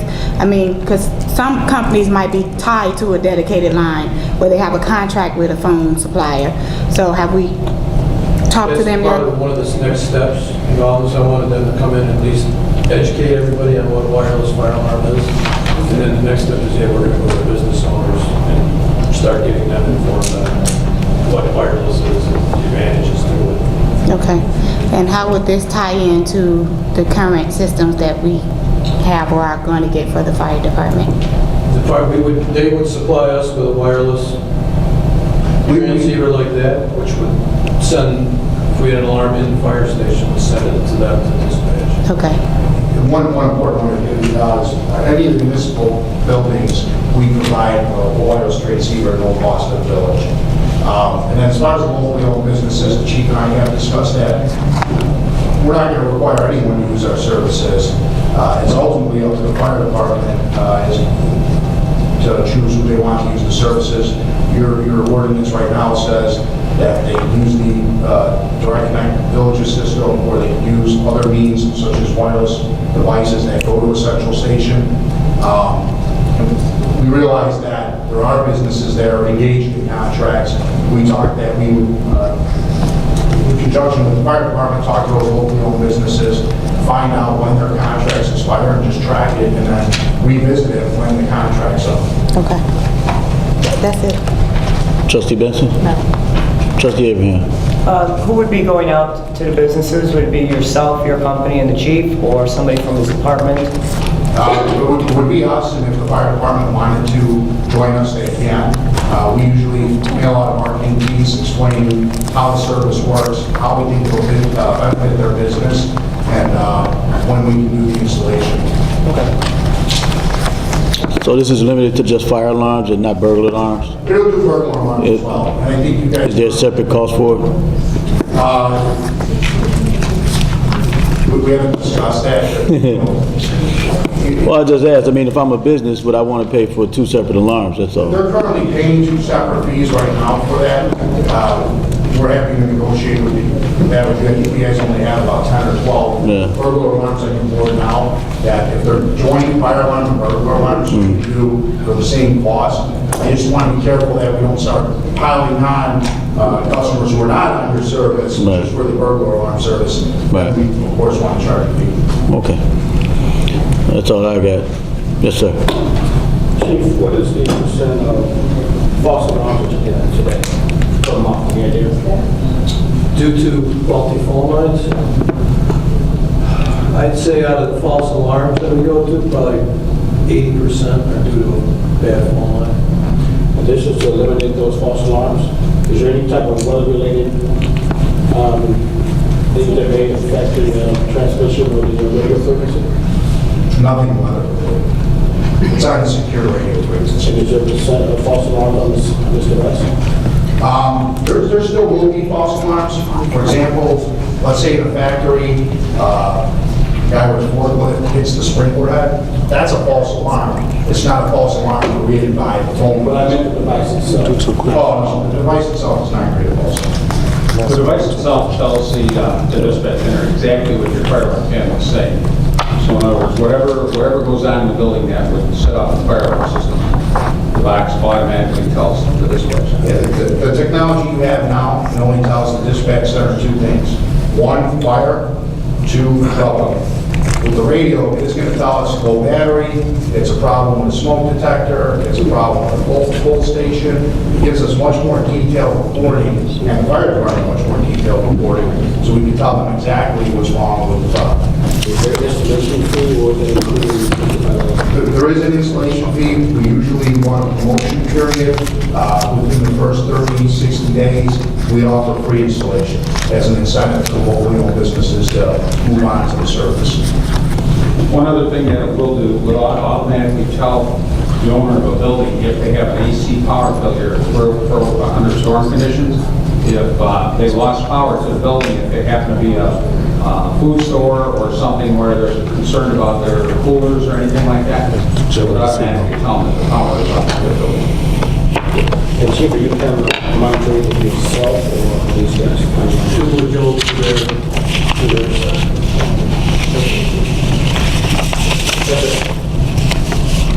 Thank you, gentlemen. Appreciate you.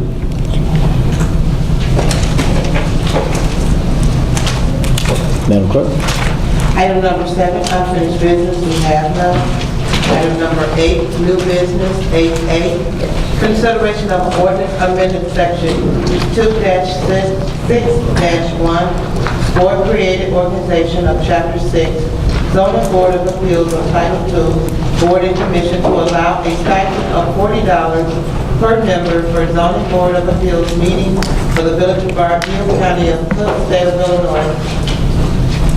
Motion to approve.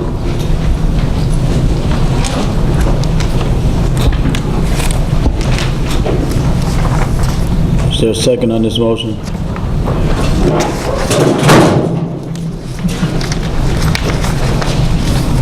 Okay, that motion fails. Do I have another motion? I'd like to make a motion to table this. Second. Okay. I've got a motion to table it by trustee Abraham and a second by trustee Benson to table this item. I'd like to know the reason why we're tabling it instead of discussing it.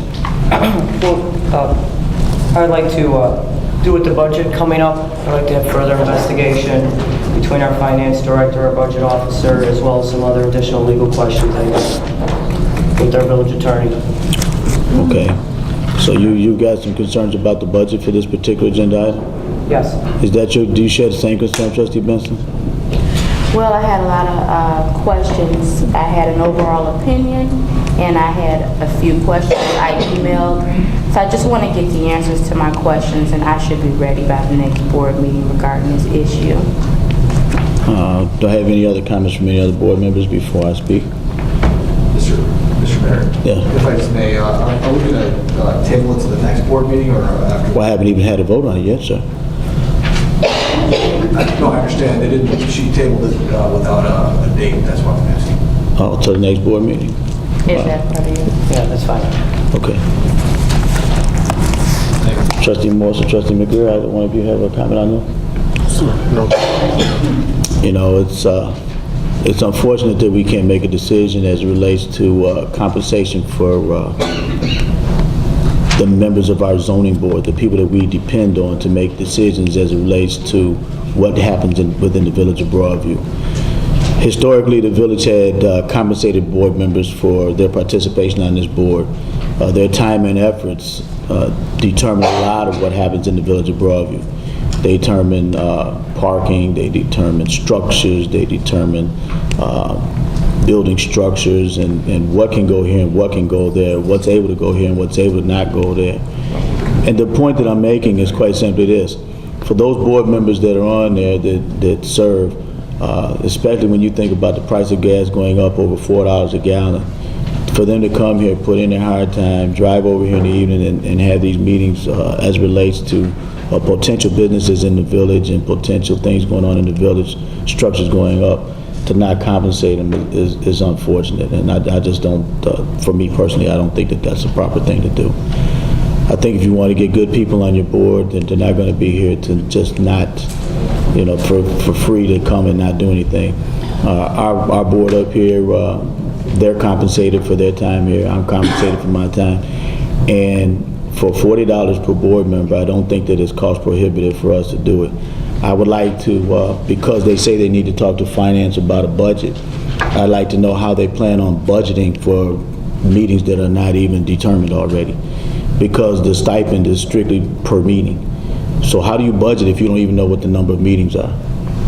Where do you budget? So that's my 2 cents. I allowed everybody to have their 2 cents on it. But if the board chooses to table the item, that's fine. I don't think that any member of this board that's sitting up here would like to sit on a board, spend their time on it, drive here and drive back, and you know, spend countless hours, because I know they've spent several times. Matter of fact, in some instances, they've had 2 or 3 meetings about certain businesses, and you know, that's my 2 cents.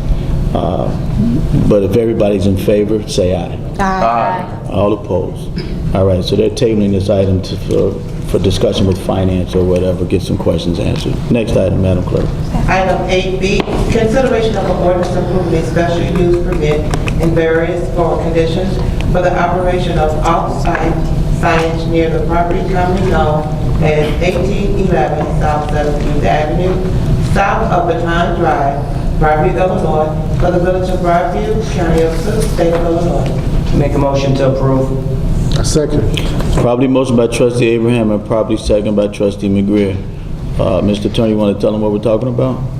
Yes, Mr. Mayor. Basically, there was a zoning board, 2 zoning board hearings, the last of which occurred on the 27th day of February. And there's a proposal by the applicant who is present here today. If the board had any questions, Mr. Schott is here on behalf of the applicant, to propose a billboard sign, and as a requirement, there would be several special use as well as several variances related to the signage, specifically. Please. Okay. So within the district, it's not a permitted use, it's what's called a special use. So the zoning board took into consideration whether or not this particular sign at the location that is being proposed, which is Baton, just east of 17th Street, or 17th Avenue. The zoning board determined that the special use would be okay for this particular location, being that there was not very many locations where this could be, and this is strictly pretty much the only location within Broadview that meets the requirements of our. The only one left. I'm sorry? The only one left. The only one left. We already have one up, right? That's correct. All right. I just want to make sure that everyone knows. Carry on. And then there are certain variations. The signage is within 50 feet of a residential property line. That's the first variance. The second variance is that they be allowed to operate up to 3 a.m. in the morning, and the signage lighting will be within up to 3 a.m. that will turn off. And then the third is that there was certain landscaping requirements. Now, this is going to be near an area that's an alleyway and surrounded by commercial, mostly commercial use. So there's certain landscape requirement. So they're asking for a variation for that as well. So we have the special use and the 3 variations. Now, what the zoning board did is they have the right to, as a recommendation body, to establish certain conditions before any of this project moves forward. The first and most important part of it is that the village would have to be involved because this is in an alleyway and it would affect some neighboring property owners. So the first condition is that the petitioner shall enter into any and all necessary development agreements with the village and adjacent property owners. The other requirements related to the landscaping, because there's not sufficient space to accommodate the landscape requirement at that particular location, there would be certain things that they would need to do, including landscaping as much as they could. There's a 2,400 square foot requirement. They would have to get that much landscaping in that area, which may be difficult. So if they cannot meet the requirements of that, there would be compensatory landscaping, maybe planting trees in other areas of the village, helping with park area, that sort of thing. So that will be determined through discussions with our zoning planner, the developer, the development committee, of course, as well as the village engineer. The final condition, which probably is not contained within the ordinance, so as a point of order, request that an amendment be created for the purposes of adding a condition. That was that the applicant would comply with all the requirements and other code requirements for the village and state ordinances and the approval of the village engineer as to all matters contained within any development therein. And that was contained explicitly in the recommendation, just didn't get transferred to the actual ordinance. So that's basically a summation of what happened at the meeting. And further questions, I'd be willing to answer them, or the developer if necessary. Thank you. Mr. Shai? Welcome, and Mr. Shai has been here, just please stand. Mr. Shai has been here before us with the presentation in the first place about the sign. If we have any questions for Mr. Shai from the board, I will start with Trustee Morris to my left. No. Trustee McGreer? None. None. Trustee Hargreaves?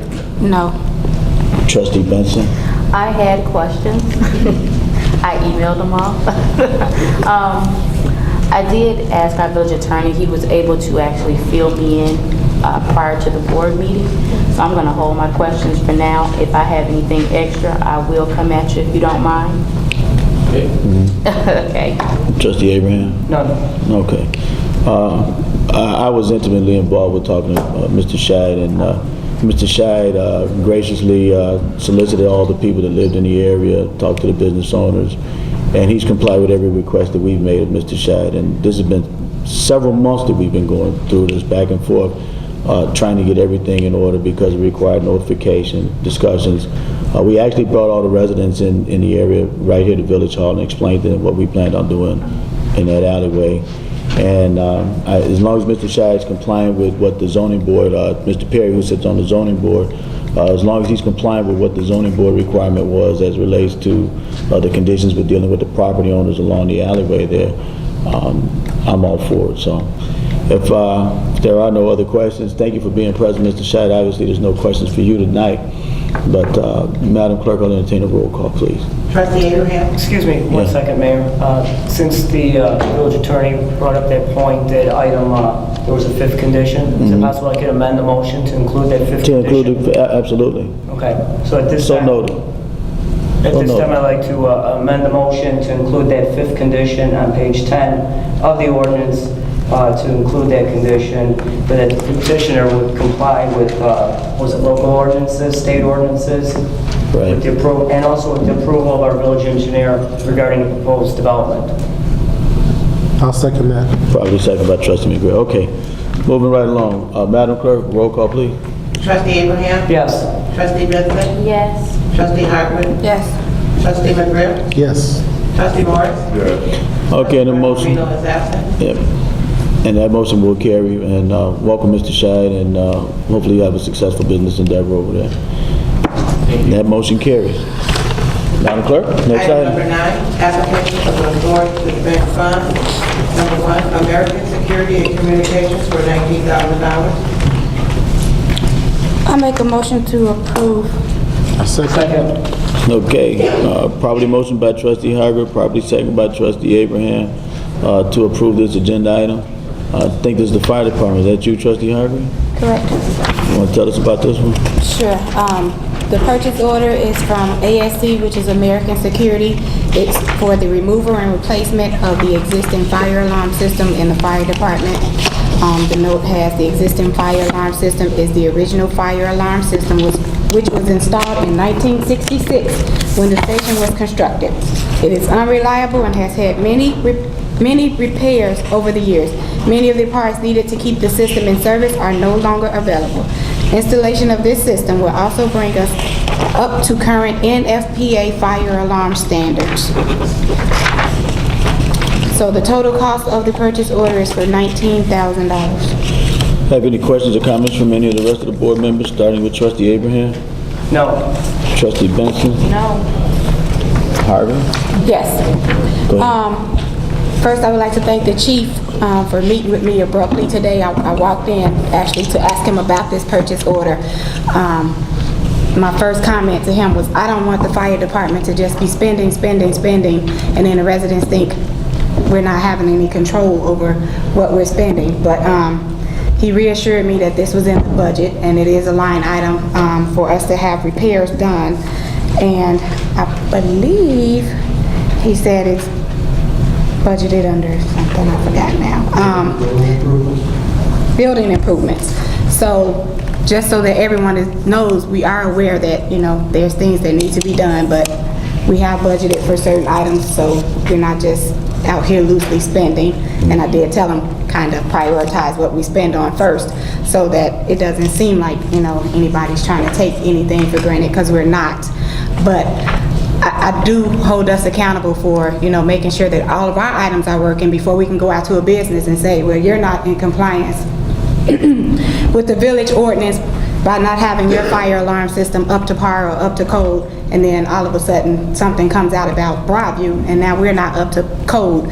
So I just want everybody to know that before, anything gets spread about or any rumors get started, that yes, I did go to him, and I'll go to any one of the chiefs when there's a purchase order or any line item that I think we need to discuss, and I'll sit there and I'll just, talk to them about it, and I don't have a problem with coming back to the board, letting them know what's going on as well. So thank you, Chief, for showing me what we needed, and I'm good with the purchase order. Thank you very much. Madam Clerk, may I have a roll call, please? Trustee Abraham? Oh, I'm sorry. Did I miss somebody? Y'all got questions or comments? I have no comments or questions.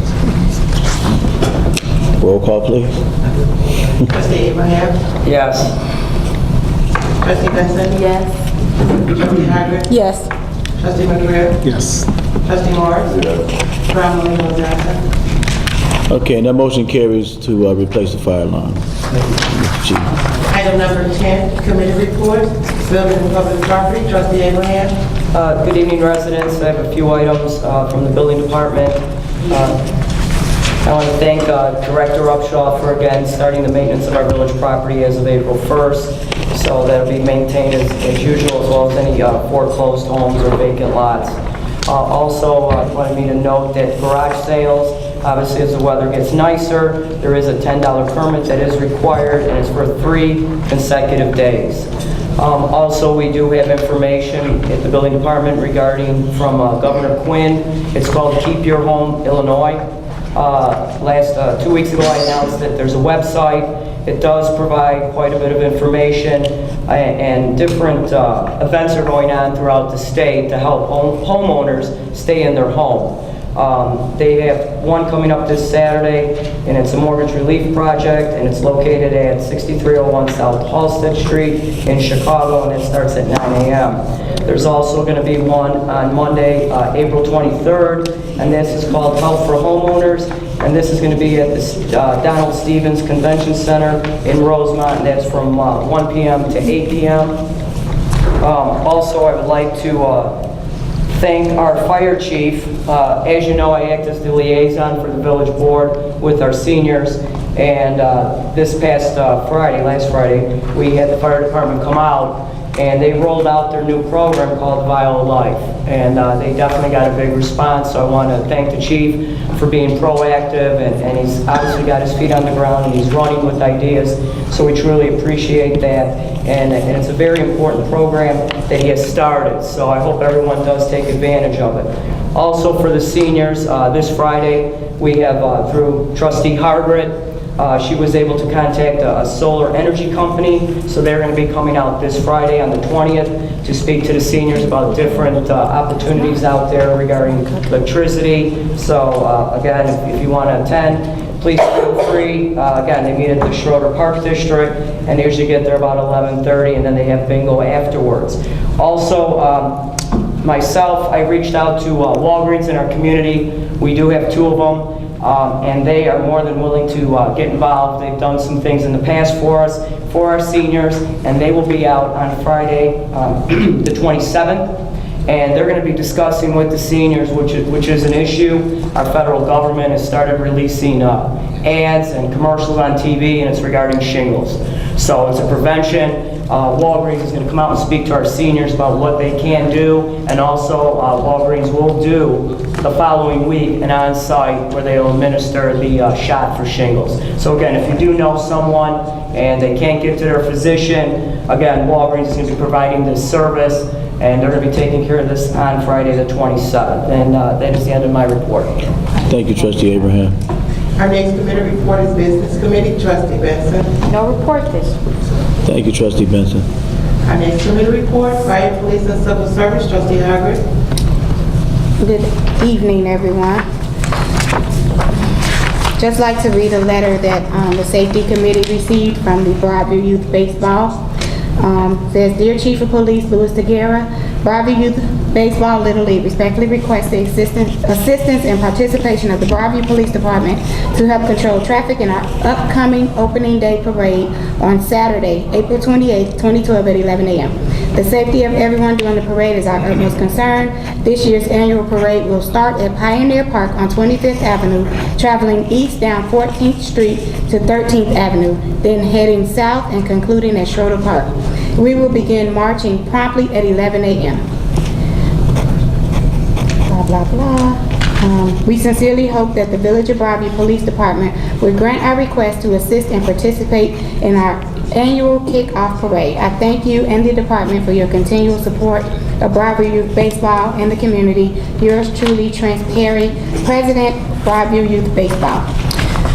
And the recommendation from the Safety Committee is that approval is granted to the Broadview Youth Baseball League for the opening day parade.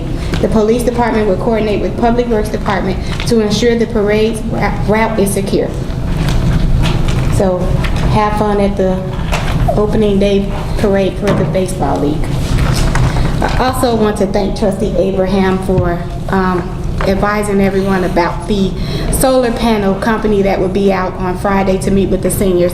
I did just restrict them to come because the seniors already have an organization that meets, every week. So, and they were the first people that came to us to ask with everything that was going on with ComEd, what other options did they have. So, just so that the rest of the community knows, the company that's coming out is called Wind Solar Power Company, and they're the Illinois distributor of the Westinghouse solar panels. So if anyone else wants information on them, I will have that information to give to all the other residents, but we were trying to restrict it just so that the seniors will have their own meeting with the solar panel company, because most of them can't come out on a Monday night to a board meeting due to whatever restrictions that they have or limitations that they have for coming out. So, but if you want to contact me or get in touch with me tonight or anytime after tonight, I'll get you the information as well. And maybe in the near future, with the mayor's support, we can have the solar panel come out and talk to our residents as well. That concludes my report. Thank you, Trustee Harvey. Our next committee report, Street, Sidewalks, and Alley. Trustee Mayor. Thank you. Clerk. Trustee Hargett, I had a question. What was the name of the solar company again? Winsol Power Company, WINSOL, all one word. Thank you. Okay, thank you, Mr. Mayor, Board of Trustees and residents. I don't have a long report at all. I think Director Ames covered just about everything we need to cover for quite a while. Some important stuff in that presentation that he had that has been long awaited. I did want to mention that the Walk with the Mayor has started. And every Saturday at 10 a.m., the mayor is going to be walking through the village to meet and greet residents, address concerns, and just enjoy the weather this summer because there's a lot of good people out there on Saturday morning mowing the grass, washing the car, and they just want to talk in. And the mayor is going to be going around at different starting points every week. This coming week on the 21st at 10 a.m., we're going to start at Beverly Park. And the following week, we're going to coincide with the baseball parade and start over at Pioneer Park, march with them to Schroeder, and touch as many residents as possible. And each week thereafter, you can check the village website to find out exactly where the mayor will be starting. And I'd like to invite everyone to join as we try to make this a better Broadview and get some unity, as we've talked about for so many years. That concludes my report, Mayor. Thank you, Trustee McGuire. Our next committee report is Trustee Morris. I have no report. Thank you, Trustee Morris. Water drainage, did you have Trustee Brown Marino is absent? Does anybody have a report for water, drainage, and health? Anyone off the committee? Nobody. Thank you. The village clerk has a couple of announcements I'd like to make. First of all, I got notice today that Trustee Brown Marino has been hospitalized. I send my prayers and to her and her family. She just wanted me to let the board know and the residents know that's the reason why she's absent today. Secondly, a RFP was sent to the Suburban Life newspaper for repairs of the HVAC system at the Village of Broadview Fire Station, 2400 South 25th Avenue. Those requests and applications you will be able to pick up at the Village Hall Clerk Office or at the front desk. Administrative office will be able to assist you if you request a packet. That concludes my report. President Jones? Before I do my report, do we know where she is? Trustee Marino, do we have any information? So, can't send no cards or letters if we don't know. Okay. I'll see if Pat knows when I talk to her tomorrow. I've got just a couple of things. I'd like you guys to know that there's still discussion about the expansion of the Eisenhower Expressway. Mr. Upshaw met with the state planners for the expansion. It's not getting expanded next week, next month, or next year. It's probably still 10 to 15 years out. And we've put in our objections to the closing of the exits at 25th and 17th for the record. And we gave them specific reasons why. That's the first item. The second item is Trent's, thank you. I also got a letter from Trent, but his letter to me is a little different from everybody else's letter. I just want you all to know that. For those of you that are business owners in town, the Broadview Little League is looking for sponsors. Those of you that are residents in town and would like to get involved with Little League, I'm sure that they can use coaches and any kind of assistance. Trent, is there a way that they can get in contact with you that I can let them know about for those that are in the room? Yeah, Broadview Youth Baseball has a website, and it is www.broadviewbaseball.org. Okay. Also, this coming next Saturday when we have the parade, when we're at Schroeder Park, we're going to have our first annual Broadview Home Run Derby contest. So everyone's invited to come out and show us what you got. What'd you call it?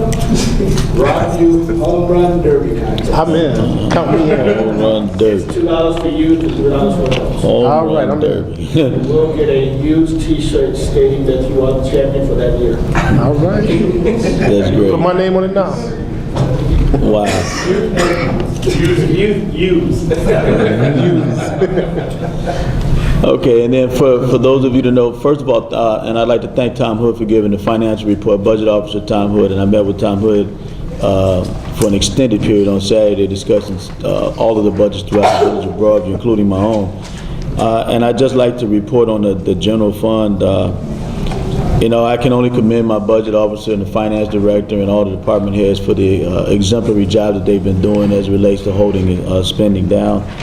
because for the month ending March 12th, when's our the last day of our fiscal year, Tom? What's the exact date? 30th. April 30th. So how many more days we got? 14? 14 more days. Unless something catastrophic, tremendously catastrophic happens over the next 14 days, the general fund is going to finish in the black.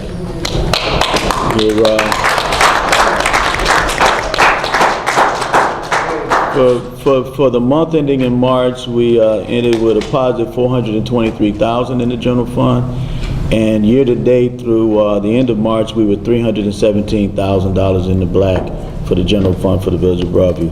So recognize all your department heads for holding the line on spending as well as they did. And fantastic. It's fantastic, to be honest with you.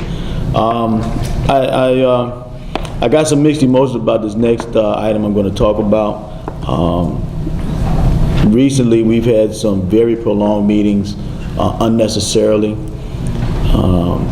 Our goal here is supposed to be to provide you with information on what's going on in your village, and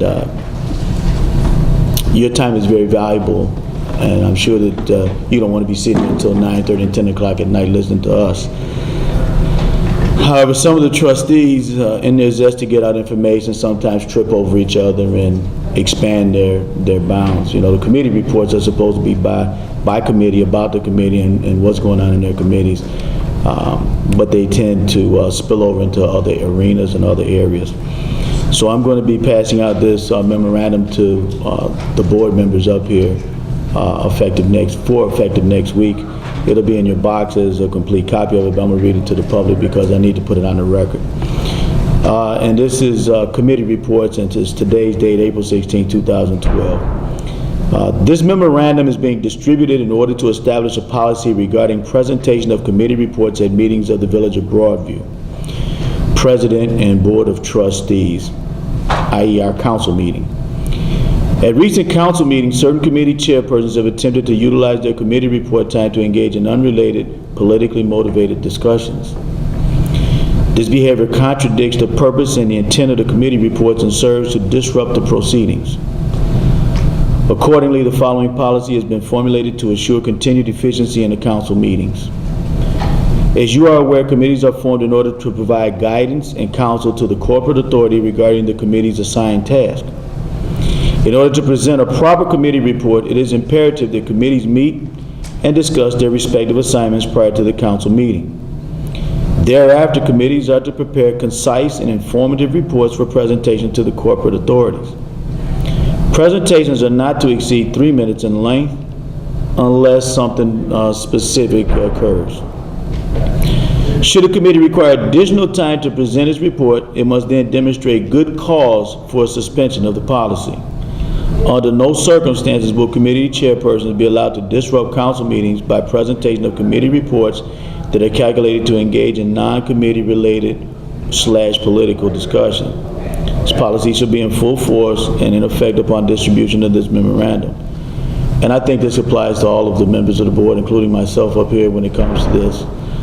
So with that being said, I would expect that the committee reports are about the committees themselves. General information should be disseminated to the clerk, and the clerk should be putting out the general information. If it's about police and fire, you should be hearing from Trustee Hargett. If it's about licensing, you should be hearing from Trustee Benson. Personal feelings aside, the purpose is just to disseminate the information and give you all the possible information you can on what's going on in your village, both publicly, public safety-wise, and financially, and on those arenas. With that being said, I'll entertain a motion to adjourn tonight's meeting. So moved. Second. Probably motion by Trustee McGreer, probably second by Trustee Morris to adjourn. All in favor?